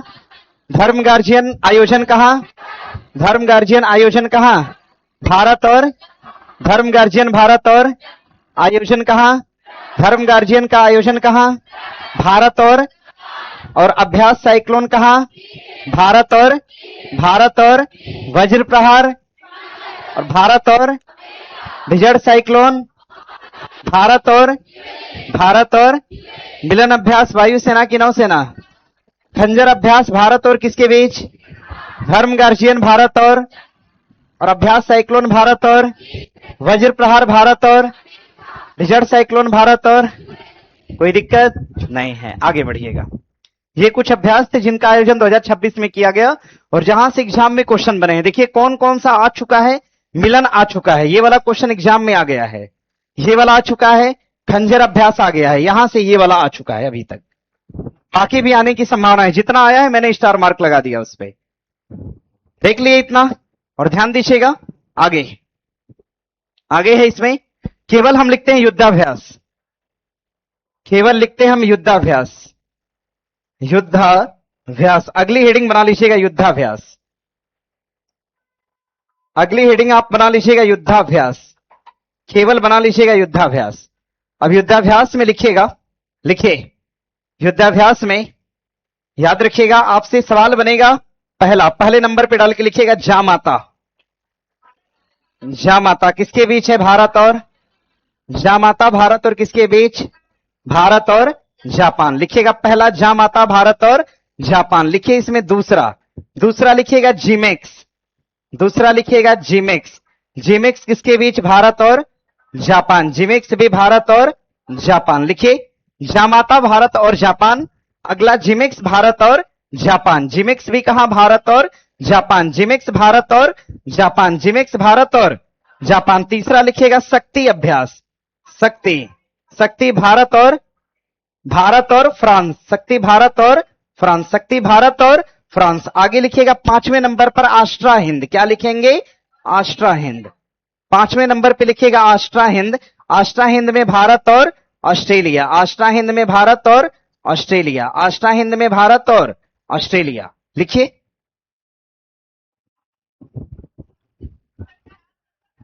क्या? अच्छा 4 नंबर। ओ अच्छा, ये भी परेशानी है ना, 4 बना लीजिएगा, गलती से 5 लिखा गया था। जामाता अभ्यास किसके बीच होता है, क्या बताएंगे? भारत और जेमेक्स, भारत और अभ्यास शक्ति, भारत और आष्ट्रा हिंद, भारत और आष्ट्रा हिंद, भारत और आष्ट्रा हिंद, भारत और बताइए अभ्यास लाइनेक्स किसके बीच होता है? अभ्यास लाइनेक्स, स्लाइनेक्स भारत और, हाँ स्लाइनेक्स भारत और श्रीलंका। स्लाइनेक्स लिखिएगा भारत और श्रीलंका, स्लाइनेक्स भारत और किसके बीच होता है? श्रीलंका, स्लाइनेक्स भारत और श्रीलंका। नेक्स्ट आगे बढ़िएगा, स्लाइनेक्स भारत और श्रीलंका। आगे बढ़ेंगे, आगे बढ़िएगा, लिखिएगा स्लाइनेक्स भारत और श्रीलंका मित्र शक्ति, मित्र शक्ति, मित्र शक्ति अभ्यास भी भारत और किसके बीच? तो भारत और श्रीलंका, मित्र शक्ति भी भारत और श्रीलंका। आगे बढ़िएगा, नेक्स्ट 5 छठे नंबर पे, 7वें नंबर पे आइएगा, 7वें नंबर पे, 7वें नंबर पर धर्म गार्जियन पूछेगा तो बता लेंगे, धर्म गार्जियन हो जाएगा ना, धर्म गार्जियन पढ़ लेंगे। ध्यान दीजिएगा, वज्र प्रहार बता लेंगे भारत और, हाँ वज्र प्रहार भारत और अमेरिका। डिजर्ट साइक्लोन बता लेंगे, डिजर्ट साइक्लोन भारत और यूएई। साइक्लोन बता लेंगे, साइक्लोन भारत और मिस्र, साइक्लोन भारत और मिस्र। बोल्ड कुरुक्षेत्र बता पाएंगे? लिखिए bold Kurukshetra, bold, bold Kurukshetra, bold Kurukshetra, bold Kurukshetra का आयोजन किसके बीच? तो भारत और, बोल्ड कुरुक्षेत्र भारत और सिंगापुर, बोल्ड कुरुक्षेत्र भारत और सिंगापुर, बोल्ड कुरुक्षेत्र भारत और सिंगापुर। आगे लिखिएगा 8वें नंबर पर काजिंद, काजिंद पढ़े हैं? 8वें नंबर पर लिखिएगा काजिंद, काजिंद अभ्यास किसके बीच है? भारत और कजाकिस्तान। 8वें नंबर पे लिखिएगा काजिंद अभ्यास, काजिंद अभ्यास। 8वें नंबर पे लिखिएगा काजिंद अभ्यास, काजिंद अभ्यास किसके बीच है? भारत और, भारत और, भारत और कजाकिस्तान, किसके बीच है? भारत और कजाकिस्तान। काजिंद अभ्यास भारत और कजाकिस्तान। आगे लिखिएगा 9वें नंबर पे बोंगो सागर, 9वें नंबर पे नोट करिएगा बोंगो सागर, सुने हैं आप लोग? हाँ भारत और बांग्लादेश। लिखिएगा बोंगो सागर, बोंगो सागर अभ्यास, बोंगो सागर अभ्यास किसके बीच होता है? तो बोंगो सागर अभ्यास हो जाएगा भारत और बांग्लादेश। बोंगो सागर अभ्यास होता है किसके बीच? तो भारत और बांग्लादेश के बीच होता है बोंगो सागर अभ्यास। और आगे बढ़िएगा, बोंगो सागर किसके बीच? भारत और बांग्लादेश। नेक्स्ट बढ़िएगा 10वें नंबर पे, 10वें नंबर पे बढ़िएगा, 10वें नंबर पे टाइगर ट्रम्प, नाम सुने हैं? टाइगर ट्रम्प किसके बीच होता है? टाइगर ट्रम्प की बात करेंगे भारत और अमेरिका। टाइगर ट्रम्प अभ्यास किसके बीच है? भारत और अमेरिका।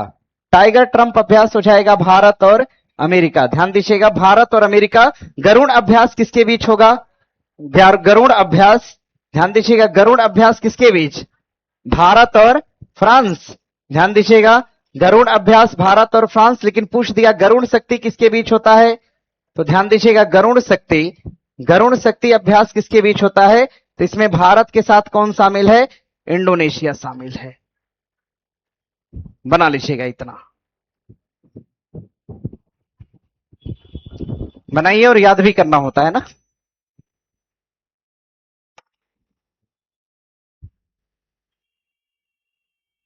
सर क्लास कब से पैड होगा? अभी कहो तो हो जाए।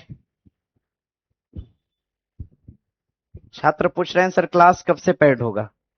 फ्री पढ़ने का मन नहीं हो रहा है क्या? तो पैड हो जाएगा। हो गया? अरे इतना बनाए, बना लिए, याद कर लोगे, जिम्मेदारी छोड़ दें आपके ऊपर?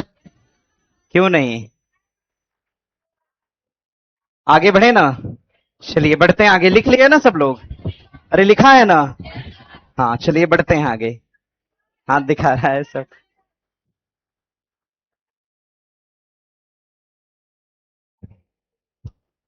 हल्ला नहीं करिए। एक छात्रा हैं कब से आंदोलन कर रहे हैं कमेंट में कि सर हमको कॉप समझाइए। कॉप का मतलब होता है कांस्टेबल ऑफ पुलिस। क्या और कुछ होता है क्या? क्या कॉन्फ्रेंस ऑफ पार्टी? ठीक है। अब जो जो पुलिस में सिलेक्ट होता है ना, जिसे पुलिस कोई कांस्टेबल बना है आप लोग के आसपास? अरे कोई दोस्त दोस्त बना है तो सब अपने नाम के आगे कॉप जोड़ता है ना, जोड़ रहा होगा। उसका इंस्टाग्राम चेक करिएगा, अपने नाम के आगे कॉप लगाया होगा। कॉप का मतलब अब क्या समझेंगे, कांस्टेबल है कि कमिश्नर ऑफ पुलिस है? भाई कॉप का मतलब तो कमिश्नर ऑफ पुलिस भी हो सकता है। इसको बना लीजिएगा। हो गया? आगे बढ़ा जाए। देखिए ये देख लीजिएगा, ये वाला पार्ट यहां से, इससे क्वेश्चन बनने की संभावना और ज्यादा है, थोड़ी कम संभावना यहां से हो सकती है। अगले क्वेश्चन पे आते हैं। आगे प्रश्न दिया है कि क्वेश्चन कहां गया? नहीं है जी, कितना आगे है? अभी भी नहीं आया। अच्छा ये रहा। देखिए इसमें दिया क्या है आपसे कि भारत की पहली मेड इन इंडिया बहु कैलिपर लंबी दूरी का रॉकेट लॉन्चर प्रणाली कौन सा है? तो इन्हीं चार में से एक ऑप्शन हमें देना है ना? तो इसका नाम क्या हो जाएगा? सूर्यास्त हो जाएगा। लेकिन हम लोग को लिखना है, हेडिंग बना लीजिएगा सूर्यास्त। सूर्यास्त ध्यान दीजिएगा। 47 नंबर हेडिंग बना लीजिएगा। इसमें लिखिएगा पहला, पहला नाम लिख लीजिएगा सूर्यास्त। फर्स्ट नंबर पे लिखिएगा सूर्यास्त। सूर्यास्त इसमें नोट करिए, लिखिएगा यह मेक इन इंडिया के तहत, यह मेक इन इंडिया के तहत, यह मेक इन इंडिया के तहत डीआरडीओ द्वारा निर्मित किया गया। यह मेक इन इंडिया के तहत डीआरडीओ द्वारा निर्मित किया गया। यह मेक इन इंडिया के तहत डीआरडीओ द्वारा निर्मित किया गया। अच्छा मुझे एक बात बताओ, अगर किसी मिसाइल का निर्माण अगर डीआरडीओ कर रहा है तो उसको प्रक्षेपित कहां से करेगा? शादीपुर से करेगा। तो कल को अगर पूछ दिया कि सूर्यास्त का प्रक्षेपण कहां से होगा तो क्या बताएंगे? लिखिए निर्मित किया गया। हो गया? आगे लिखिए इसका प्रक्षेपण, इसका प्रक्षेपण, इसका प्रक्षेपण उड़ीसा के चांदीपुर से किया गया। इसका प्रक्षेपण उड़ीसा के चांदीपुर से किया गया। उड़ीसा के चांदीपुर से किया गया। इसका प्रक्षेपण उड़ीसा के चांदीपुर से किया गया। हो गया भैया? इसी में अगली लाइन नोट करिएगा, लिखिएगा यह बहु कैलिवर, देखिए लिखा है क्वेश्चन में, देखिए बोर्ड पर देखिए, यह बहु कैलिवर, यह बहु कैलिवर लंबी दूरी की रॉकेट लॉन्चर प्रणाली है। यह बहु कैलिवर लंबी दूरी की रॉकेट लॉन्चर प्रणाली है। यह बहु कैलिवर लंबी दूरी की रॉकेट लॉन्चर प्रणाली है। यह बहु कैलिवर लंबी दूरी की रॉकेट लॉन्चर प्रणाली है। इतना बना लिए। देखिए सूर्यास्त से प्रश्न बनेगा कि इसको बनाने वाला कौन है? डीआरडीओ। बनाने वाला कौन? किस योजना के तहत बना? Made in India. योजना का नाम, योजना का नाम, बनाने वाले कंपनी का नाम डीआरडीओ, बनाने वाले संगठन का नाम डीआरडीओ। क्या नाम है? डीआरडीओ। अच्छा एक सवाल पूछा था, बताएंगे? हमने पढ़ाया है भारत के रक्षा मंत्रालय का एक यूनिट है जो मिसाइल बम वगैरह का निर्माण करता है, इसका नाम क्या है? डीआरडीओ। क्या नाम है? तो हम ऐसा कह सकते हैं कि रक्षा मंत्रालय का निर्माण विंग डीआरडीओ है, बोल सकते हैं ना? सवाल पूछा था कि रक्षा मंत्रालय का एक निर्माण विंग क्या कहा जाएगा? इसरो, डीआरडीओ, नासा या क्या? डीआरडीओ। क्या कहा जाएगा? डीआरडीओ। अब ध्यान दीजिएगा, सूर्यास्त के बारे में पूछेगा, निर्माण कौन किया? डीआरडीओ। सूर्यास्त का निर्माण कौन किया? डीआरडीओ। निर्माण किसने करा? प्रक्षेपण कहां से होगा? चांदीपुर। प्रक्षेपण कहां से? चांदीपुर किस राज्य में? उड़ीसा। चांदीपुर किस राज्य में? चांदीपुर किस राज्य में? उड़ीसा में। बना लेंगे इतना। सवाल बनेगा भारत की बहु कैलिपर लंबी दूरी का रॉकेट लॉन्चर प्रणाली का नाम क्या है? क्या नाम है? सूर्यास्त है। आगे हेडिंग बना लीजिएगा, सुखोई MKI 30। देखिए हेडिंग है यहां, आगे हेडिंग बना लीजिएगा, सुखोई MKI 30। अगला हेडिंग बना लीजिएगा, सुखोई MKI 30। अगला सुखोई MKI 30 हो गया। लिखिएगा, लिखिए यह विमान सुखोई विमान है, ठीक है। ये रॉकेट लॉन्चर प्रणाली है, वो विमान है। यह विमान, यह विमान, यह विमान, विमान लिखिए, लिखिए यह विमान, यह विमान भारत सरकार और, भारत सरकार और यह विमान भारत सरकार और सोवियत संघ की संयुक्त पहल है। भारत सरकार और सोवियत संघ की संयुक्त पहल है।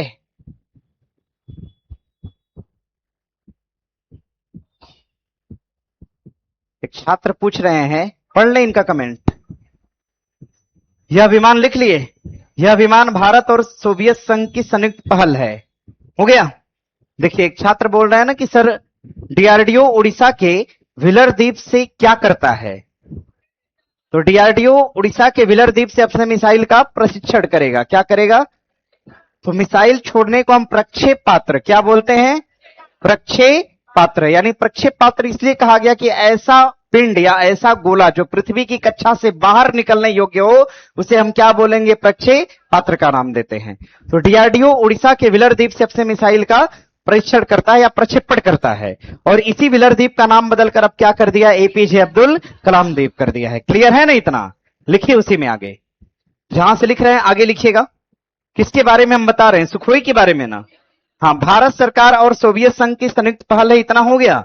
इसी में नोट करिए, लिखिए इसका निर्माण भारत में, इसका निर्माण भारत में। सर थोड़ा बड़ा लिखे, हम लिख ही कहां रहे हैं कि बड़ा छोटा करें। इसका निर्माण भारत में, इसका निर्माण भारत में, इसका निर्माण भारत में। लिखिएगा भारत सरकार और,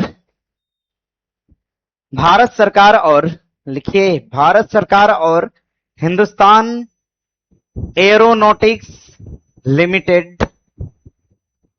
इसका निर्माण भारत में भारत सरकार और हिंदुस्तान एरोनॉटिक्स लिमिटेड लिखना होगा लग रहा है। लिखिए हिंदुस्तान एरोनॉटिक्स लिमिटेड, इसका निर्माण भारत में भारत सरकार और, भारत सरकार और हिंदुस्तान एरोनॉटिक्स लिमिटेड, हिंदुस्तान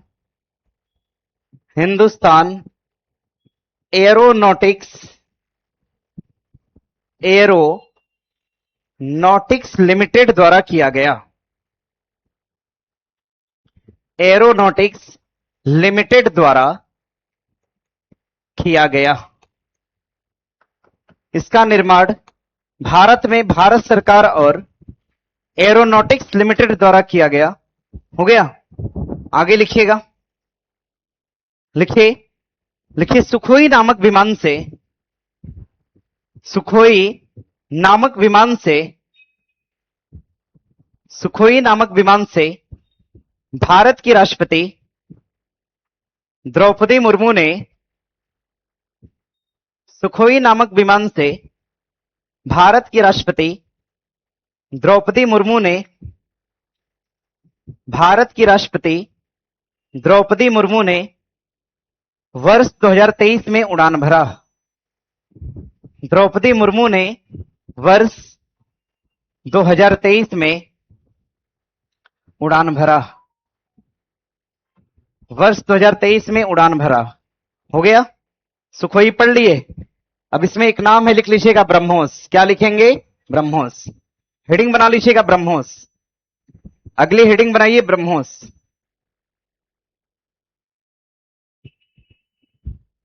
एक छात्र बोल रहे हैं कि सर हाल से तो मेरी गर्लफ्रेंड अप्रेंटिस कर रही है। क्या बोल रहा है यार?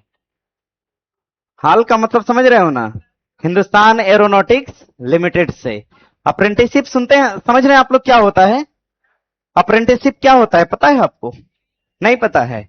जैसे आप कोई टेक्निकल कोर्स करिएगा तो टेक्निकल कोर्स की जो कंपनियों में प्रैक्टिकल के माध्यम से जो आप प्रशिक्षण कर रहे होते हैं, इसी को हम अप्रेंटिसशिप कहते हैं। समझ रहे हैं ना? समझ गए आप? हाँ। क्या? नहीं, इंटर्नशिप वो अलग होता है, अप्रेंटिसशिप अलग होता है, अप्रेंटिस कहते हैं उसको।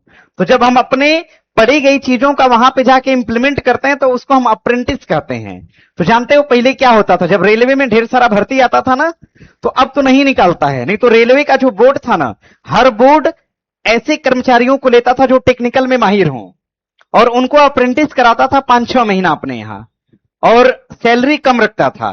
तो एक तो कम सैलरी पर उनको टेक्नीशियन मिल जाता था, और ऊपर से आसानी से मिल जाता था, और लोग इंटरेस्ट भी लेते थे। 8 से 9 हजार की सैलरी में टेक्नीशियन उनको मिल जाता था। अब टेक्नीशियन भर्ती करेंगे तो कम से कम पैसा देना होगा 65-70 हजार रुपया देना होगा ना।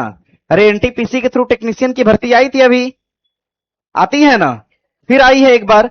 तो टेक्नीशियन रखने से बचने के लिए रेलवे अप्रेंटिसशिप कराता था, और उन्हीं का प्रयोग अपने टेक्निकल कार्यों में कर लेता था पहले। लेकिन अब थोड़ा सा बदला है, बहुत जगह पे मतलब चीजें लगभग नहीं है। अब समझ रहे हैं इस बात को? क्योंकि जो लोग बीटेक वगैरह कर रहे हैं तो वो अप्रेंटिसशिप करने के बजाय वो सोच रहे हैं कि हम डायरेक्ट काम करें, मतलब वर्क करें कंपनी में, ताकि पैसा ज्यादा मिले। आइए पढ़ते हैं आगे। क्या लिखे हैं ब्रह्मोस? सर रूस से कोई युद्ध नहीं, युद्धाभ्यास नहीं है क्या? काहे नहीं है? इंद्र अभ्यास। कौन सा? हाँ, रूस से अभ्यास है। बस अभ्यास हम कहां से नहीं करते हैं? पाकिस्तान। पाकिस्तान से कोई अभ्यास नहीं होता है, सीधा वार होता है। क्या? पाकिस्तान से हमारा कोई अभ्यास नहीं, सीधा क्या है? सीधे वार करते हैं हम, और वार करते हैं और जीत भी जाते हैं।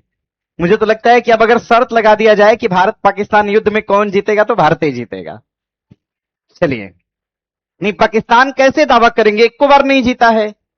जितनी बार युद्ध हुआ, 1965 में युद्ध हुआ, हार गया, और 1972 में 71 में युद्ध हुआ, हार गया।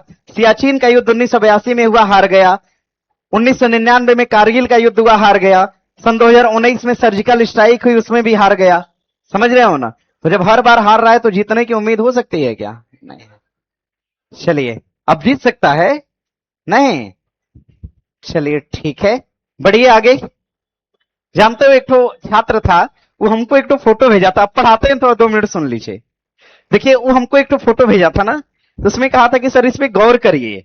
तो मोदी जी का फोटो था, जिसमें वो लास्ट टाइम आते हैं हेलो फ्रेंड्स, ठीक है। तो लास्ट वाला फोटो भेजा, तो उसमें पीछे वो हमको करा था सर इसमें जज करिए क्या नया है। तो नया जानते हो क्या था? मेरी नजर अचानक से पड़ गई, मोदी जी जहां से वो हेलो फ्रेंड्स बोल रहे थे, उसके पीछे लिली का प्लांट लगा था। और लिली जानते हो कहां का राष्ट्रीय प्लांट, मतलब फूल है? इटली का है। और समझ रहे हो? अब सोच लीजिए, भारत से खाली मेलोडी गई नहीं है वहां, टॉफी, केवल मेलोडी टॉफी इन्होंने दिया नहीं, साथ में एक तो गिफ्ट भी मिला था। गिफ्ट दिखाए नहीं, वो अलग बात है। समझ रहे हो? तो अंतर्राष्ट्रीय संबंध इस स्तर का पहुंच चुका है, समझ रहे हैं ना, कि गिफ्ट लेन देन भी हो रहा है।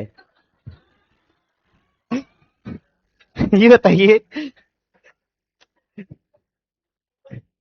पता है जानते हो क्या लिखा? जब भी गए मोदी जी इटली, तो 4-5 देशों की यात्रा किए। स्वीडन गए, उधर घूमे, फिर मतलब जर्मनी, फिर उसके बाद आए इटली का। जो इन्होंने रुख रखा था, स्वीडन वगैरह सब घूम लिए, नॉर्वे स्वीडन सब घूम लिए ना, सऊदी अरब, नॉर्वे, यूएई, और नॉर्वे स्वीडन सब घूम लिए। तो सबसे अंतिम में इटली आए थे। तो जब हम पढ़ा रहे थे तो सब कहा कि सर अंतिम में कहा आए, पहले आना चाहिए।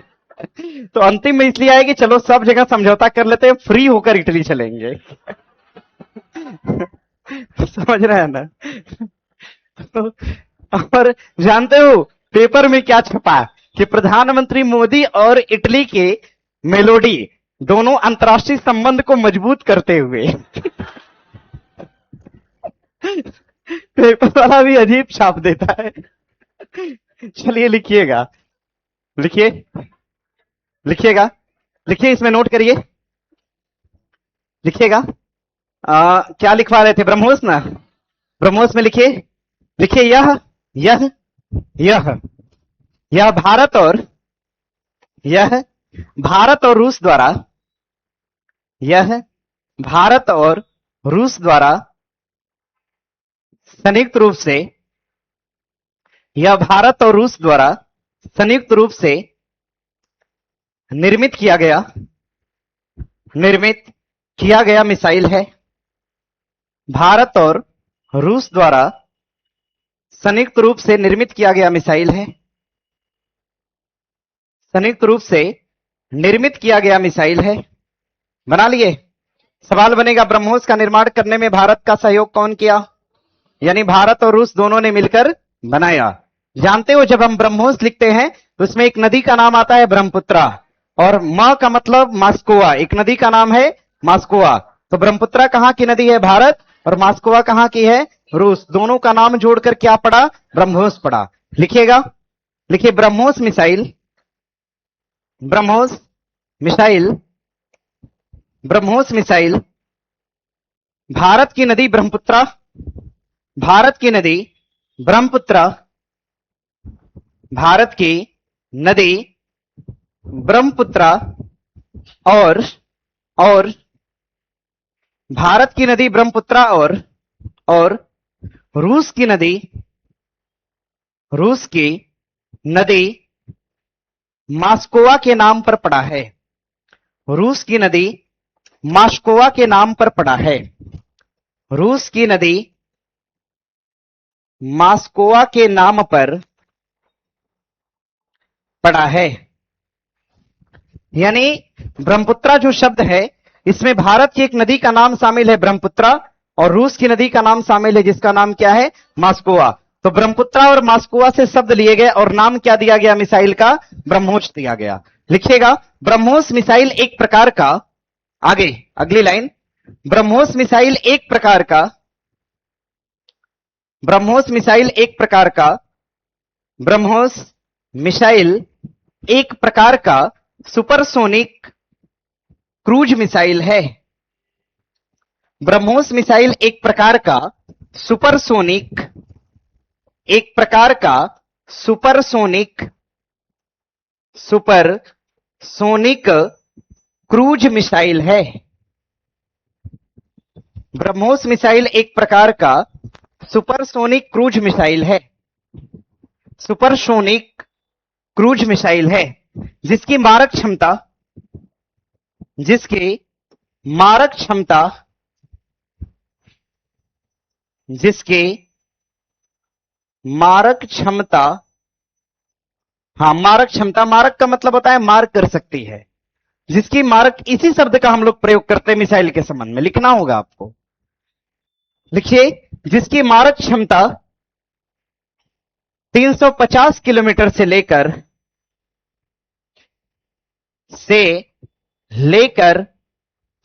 450 किलोमीटर तक है।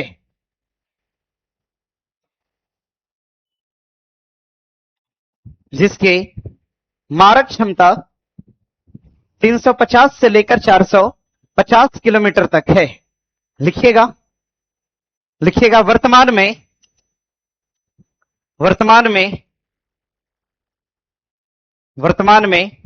भारत द्वारा, वर्तमान में भारत द्वारा,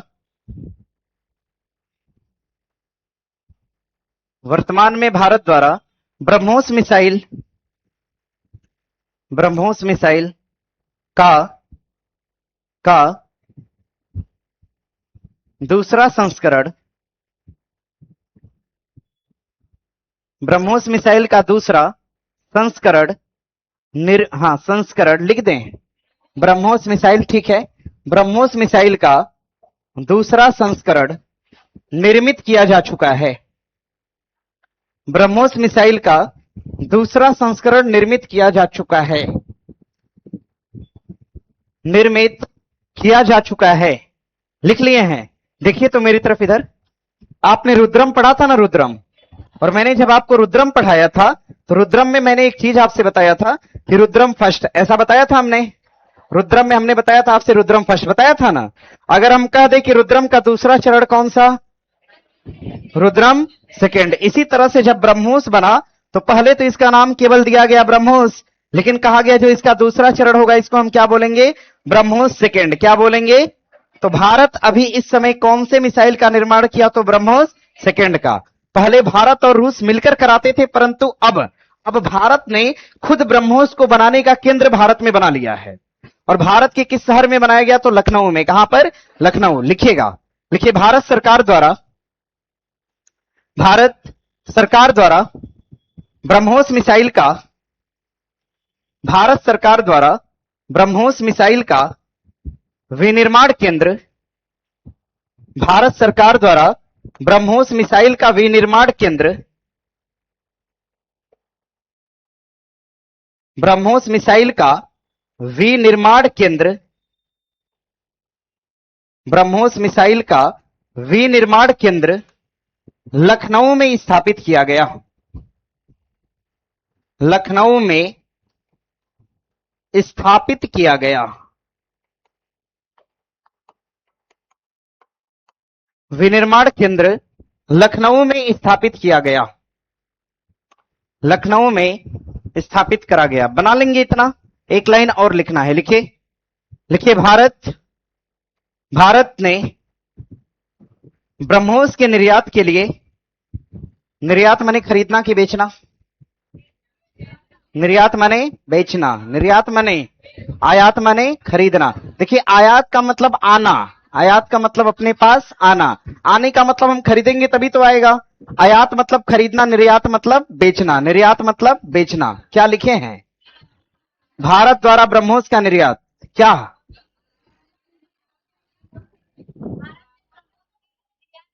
हाँ, भारत में ब्रह्मोस के निर्यात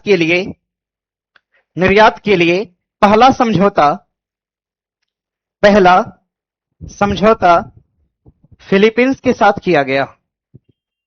ब्रह्मोस के निर्यात के लिए पहला समझौता फिलीपींस के साथ किया गया। फिलीपींस के साथ किया गया तथा, इसी में लिखना है भैया, तथा दूसरा समझौता फिलीपींस के साथ किया गया तथा दूसरा समझौता इंडोनेशिया के साथ किया गया। तथा दूसरा समझौता इंडोनेशिया के साथ किया गया। दूसरा समझौता इंडोनेशिया के साथ किया गया। इतना बना लेंगे। चलिए अब बढ़िएगा आगे। हेडिंग एक बना लीजिएगा, राफेल। राफेल बचा है ना अभी इसमें ऑप्शन में? देखिए ऑप्शन में बचा है आपका राफेल। हेडिंग बनाइए राफेल। राफेल में 2-3 लाइन लिखिएगा। हेडिंग बना लीजिए राफेल। राफेल, राफेल हो गया। लिखिए, लिखिए राफेल का निर्माण, राफेल का निर्माण फ्रांस की कंपनी, राफेल का निर्माण फ्रांस की कंपनी दसाल्ट एविएशन, देखिए इसका नाम है दसाल्ट एविएशन, दसाल्ट एविएशन द्वारा, फ्रांस की कंपनी दसाल्ट एविएशन द्वारा किया गया। इसका, हां, दसाल्ट एविएशन, फ्रांस की कंपनी दसाल्ट एविएशन के द्वारा किया गया। लिखिए, लिखिए भारत ने राफेल विमान के लिए, राफेल विमान के लिए समझौता फ्रांस के साथ किया।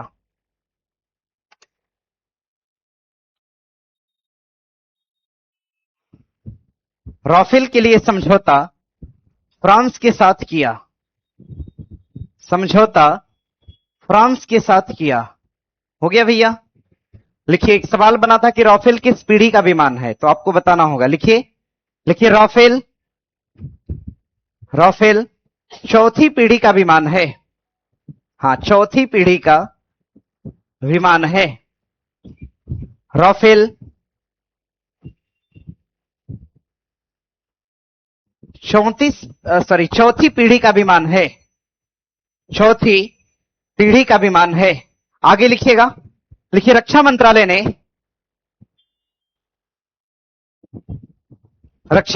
ने कुल 114, रक्षा मंत्रालय ने कुल 114 राफेल विमानों की खरीद को मंजूरी दिया है। रक्षा मंत्रालय ने कुल 114 राफेल विमानों की खरीद को मंजूरी दिया है। राफेल विमानों की खरीद को मंजूरी दिया है। हो गया? इतना हो गया ना? अब जरा ध्यान दीजिए मेरी बात को, ध्यान दीजिएगा। सवाल कभी पूछेगा कि राफेल विमान को हमने कहां से मंगाया है? फ्रांस से। कहां पर मंगाया? फ्रांस से। और राफेल विमान जब फ्रांस के अंदर आया तो ये सबसे पहले कहां उतरा था, ये पूछा था। कोई बताएगा? लिखिए, लिखिए, फ्रांस से आने वाला राफेल विमान सबसे पहली बार लिखिएगा, फ्रांस से आने वाला राफेल विमान सबसे पहली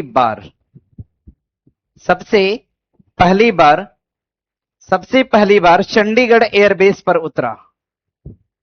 हाँ, चंडीगढ़ एयरबेस पर उतरा। चंडीगढ़ एयरबेस पर उतरा। बस यही लाइन नोट कर लीजिएगा, चंडीगढ़ एयरबेस पर उतरा। हो गया? चलिए, बढ़िया आ गए। अब आंसर तो बता ही दिए थे, ध्यान दीजिएगा। दिया है क्वेश्चन, 78वां सेना दिवस के संबंध में सही कथन का चयन करिए। हेडिंग बना लीजिएगा 48 नंबर, लिखिएगा 78वां, एयरबस नहीं, airbase, Chandigarh airbase, Chandigarh airbase है। एयरबस अलग चीज हो जाती है, फिर अपने मन से बोल देगा सर। 48वें नंबर पे लिखिएगा, हेडिंग बना लीजिएगा, लिखिए 78वां सेना दिवस। 78वां सेना दिवस। यहां से देखो, 2 क्वेश्चन कंपलसरी आपसे पूछा जाएगा। लिखिए 78वां सेना दिवस 2026। 78वां सेना दिवस 2026। अच्छा, ये बताओ, एक सवाल पूछा था यार, बताओ जरा। देखिए, दिया था ना कि सर मेरे अंकल भी गए थे राफेल लाने फ्रांस से। अब हंसो मत सब, हो सकता है गए होंगे। अब हम टिप्पणी नहीं कर रहे हैं इस पे, देखो सब हंस रहे हैं ऑफलाइन वाला। ऐसा नहीं है, गए होंगे। अब हमें तो एग्जैक्ट जानकारी नहीं, आप कह रहे हैं तो हम मान लेते हैं। ऐसा गौरव कुमार सिंह बोल रहे हैं, ठीक है, हो सकता है। अच्छा गौरव, तुम ये बताओ कि गए थे, ठीक है तुमको पता है, ये बताओ गए कब थे, ये बताओ मुझे, तुम सन बताओ। अब फंसेगा लगता है। 2013 में गए थे, या फिर बताओ 2014 में गए थे, 2015 में कि 2016 में? अब बताओ, चलिए लिखिए इसमें। अच्छा, हम क्या पूछ रहे थे? हाँ, एक सवाल बना था, सेना के प्रमुखों के बारे में पूछा था कि थल सेना का जो सर्वोच्च प्रमुख होता है उसे हम क्या कहते हैं, वायुसेना के सर्वोच्च प्रमुख को क्या कहते हैं। पूछा था नौसेना का सर्वोच्च प्रमुख क्या कहलाएगा, बताएंगे? बोलिए, नौसेना का प्रमुख क्या है? एडमिरल। क्या है? नौसेना का प्रमुख एडमिरल। और वायुसेना air chief marshal, air chief, वायुसेना एयर चीफ, थल सेना का जनरल, थल सेना प्रमुख का नाम क्या है? जनरल। क्या नाम है? वायुसेना प्रमुख का नाम एयर चीफ मार्शल। और जल सेना प्रमुख कौन? एडमिरल। कौन होता है? एडमिरल। पूछा था यही वाला कि नौसेना का सर्वोच्च अधिकारी क्या कहा जाएगा, तो एडमिरल। क्या कहेंगे? और वायुसेना का सर्वोच्च अधिकारी क्या है? Air chief marshal. और सवाल बनेगा थल सेना का सर्वोच्च अधिकारी कौन है? जनरल। कौन है? जनरल। कौन हो जाएगा? जनरल। 78वां सेना दिवस 2026 लिखिए। इसका आयोजन, बस 2-3 लाइन और लिखना है। इसका आयोजन जयपुर में किया गया। इसका आयोजन जयपुर में किया गया। आयोजन जयपुर में किया गया। जयपुर में किया गया, जिसमें पहली बार भैरव बटालियन ने भाग लिया। भैरव बटालियन, एक बटालियन है सेना की, इसका नाम है भैरव बटालियन, जिसमें पहली बार भैरव बटालियन ने भाग लिया। भैरव बटालियन ने भाग लिया। इतना हो गया। आगे लिखिए, भारतीय सेना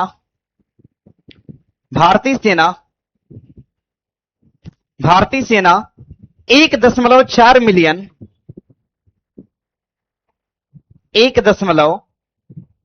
4 मिलियन। मिलियन का मतलब समझ रहे हैं कितने लोग हैं इसमें? अरे इंस्टाग्राम वाले तो जानते ही होंगे। 1 मिलियन बराबर 10 लाख ना। देखो बता दीजिए सब, उधर पते नहीं है। 1 मिलियन सब्सक्राइबर हुआ ही नहीं होगा इंस्टाग्राम पे अभी क्या? तो मिलियन का मतलब क्या होता है? 10 लाख। क्या होता है? तो 1.5 का मतलब कितना? 1.4 का मतलब 14 लाख। कितना? 14 लाख। तो 1.4 मिलियन के साथ लिखिएगा, भारतीय सेना विश्व की सबसे बड़ी सेना है। ओ 1.5 मिलियन के साथ, ओ क्या है बोल रहे हैं हम? 4 के साथ लिखिए। 1.4 मिलियन के साथ, यही बोले हैं ना? 1.4 मिलियन के साथ भारतीय सेना, भारतीय सेना, भारतीय सेना विश्व की सबसे बड़ी सेना है। विश्व की सबसे बड़ी सेना है। हो गया? हो गया? ध्यान दीजिएगा। थल सेना का अध्यक्ष कौन है? जनरल। कौन है? वायुसेना का एयर चीफ मार्शल, और नौसेना का एडमिरल। नौसेना का एडमिरल। ये सब हो जाएगा ना? ध्यान दीजिएगा। अब यहां से सवाल अगर पूछेगा आपसे, किसका आयोजन राजस्थान जयपुर में हुआ? बात क्या है? सही है। लगभग 1.4 मिलियन सक्रिय कर्मियों की सबसे बड़ी सेना है। बात सही है। मतलब दोनों कथन सही होगा। आगे आगे दिया है, निम्न में से सही कथन के आधार पर विकल्प का चयन करिए। गाजा शांति बोर्ड। देखिए ये, अच्छा कथन का, सही कथन के आधार पर विकल्प चुनिए। सही कथन के आधार पर विकल्प चुनना है। सही कथन, गाजा शांति बोर्ड इजराइल नहीं आमंत्रित किया था, इसको आमंत्रित करने वाला है अमेरिका। हम लिखवाएंगे, परेशान नहीं होइएगा।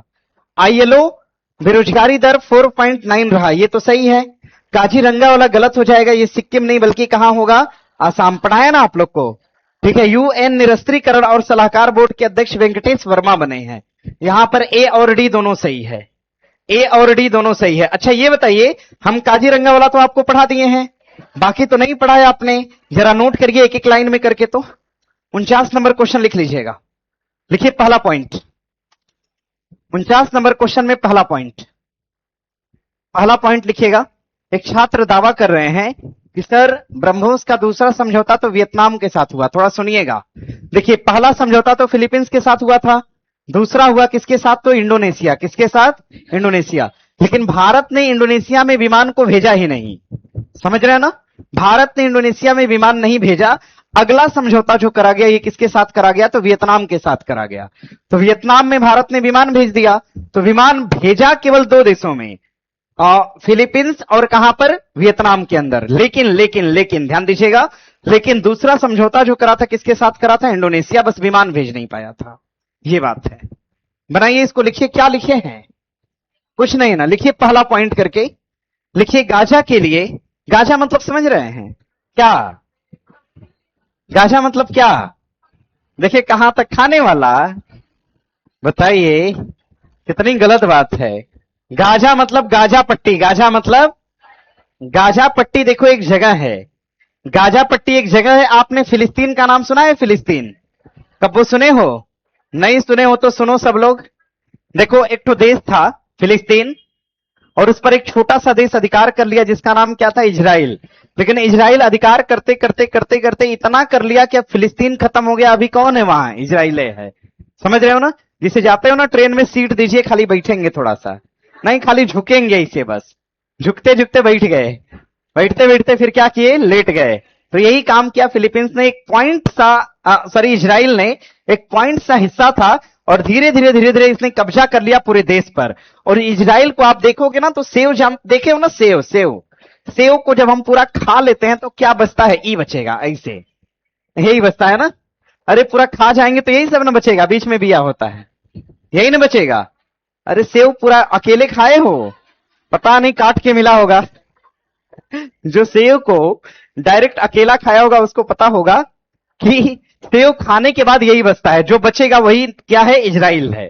ध्यान दो, तो इजराइल का नक्शा यही है, इजराइल का यही मेन नक्शा है। और यहीं पर किनारे पर थोड़ा सा केवल बचा है गाजा पट्टी। तो गाजा पट्टी एक प्रकार का फिलिस्तीन का शहर है। क्या है? शहर है। तो पहले तो मुझे लग रहा है यही लिखना होगा।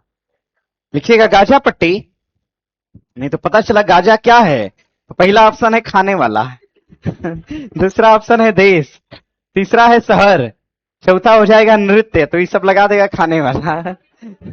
लिखिए क्या लिखवा रहे थे हम। गाजा पट्टी लिखिए, फिलिस्तीन का, गाजा पट्टी फिलिस्तीन का, गाजा पट्टी फिलिस्तीन का एक शहर है। गाजा पट्टी फिलिस्तीन का एक शहर है जहां शांति के लिए, जहां शांति के लिए, जहां शांति के लिए, जहां शांति के लिए अमेरिका द्वारा एक बोर्ड की स्थापना करी गई। अमेरिका द्वारा एक बोर्ड की स्थापना करी गई। हाँ, बोर्ड बोर्ड बोर्ड मतलब नहीं समझ रहे हैं, भर्ती बोर्ड। तो अमेरिका द्वारा एक बोर्ड की स्थापना करी गई। हो गया? कितना हुआ? आगे बढ़ेंगे। लिखिए, एक छात्र कह रहे हैं सर चीन की सेना सबसे बड़ी है। चीन की सेना अस्थायी तौर पे है, भारत की सेना क्या है? स्थायी तौर पे है। ये फर्क है, फर्क है। अगर बहुत फर्क जानना है तो जहां पे आपने ये शब्द लिखा है वहां पे लिख लीजिएगा स्थायी सेना, क्लियर हो जाएगा। क्या लिखे? गाजा शांति के बारे में लिख लिए हो। गाजा शांति समझौते पर बोर्ड के लिए आमंत्रित करने वाला कौन है? अमेरिका है। पहली लाइन ये तो क्लियर हो गया। दूसरा लिखिएगा, आईएलओ की रिपोर्ट के आधार पर, आईएलओ के रिपोर्ट के आधार पर, आईएलओ मतलब क्या है पता है आपको? इंटरनेशनल लेबर ऑर्गेनाइजेशन, अंतर्राष्ट्रीय श्रम संगठन। क्या कहते हैं? अंतर्राष्ट्रीय श्रमिक संगठन। लिखिएगा, आईएलओ के रिपोर्ट के आधार पर, आईएलओ के रिपोर्ट के आधार पर बेरोजगारी दर 4.9 है। बेरोजगारी दर 4.9 है। और आगे आगे लिखेंगे ना, काजीरंगा वाला तो लिख लिए हैं। आगे लिखिए, यूएन में निरस्त्रीकरण और सलाहकार बोर्ड का अध्यक्ष, यूएन में निरस्त्रीकरण और सलाहकार बोर्ड का अध्यक्ष, निरस्त्रीकरण और सलाहकार बोर्ड का अध्यक्ष, देखिए बोर्ड पर वेंकटेश वर्मा को चुना गया है। निरस्त्रीकरण और सलाहकार बोर्ड का अध्यक्ष वेंकटेश वर्मा को चुना गया है। वेंकटेश वर्मा को चुना गया है। हो गया? हो गया? करंट अफेयर का एक किताब आपको दिया गया होगा। ऐसा तो नहीं है कि दीमक लगा दिए उस पे।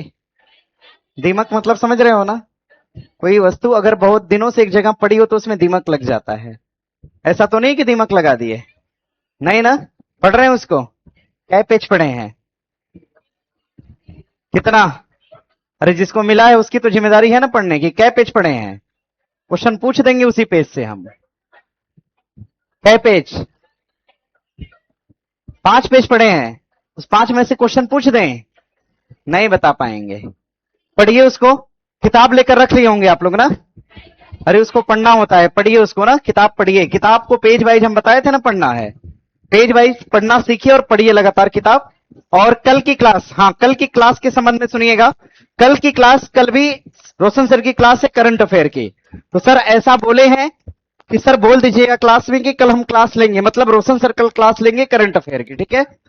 फिलहाल आज के लिए इतना ही, और देखते हैं कब मुलाकात होती है आगे। कल सर की क्लास है ना, कल सर की क्लास है, कल रोशन सर की क्लास करंट अफेयर की है, ध्यान दीजिएगा।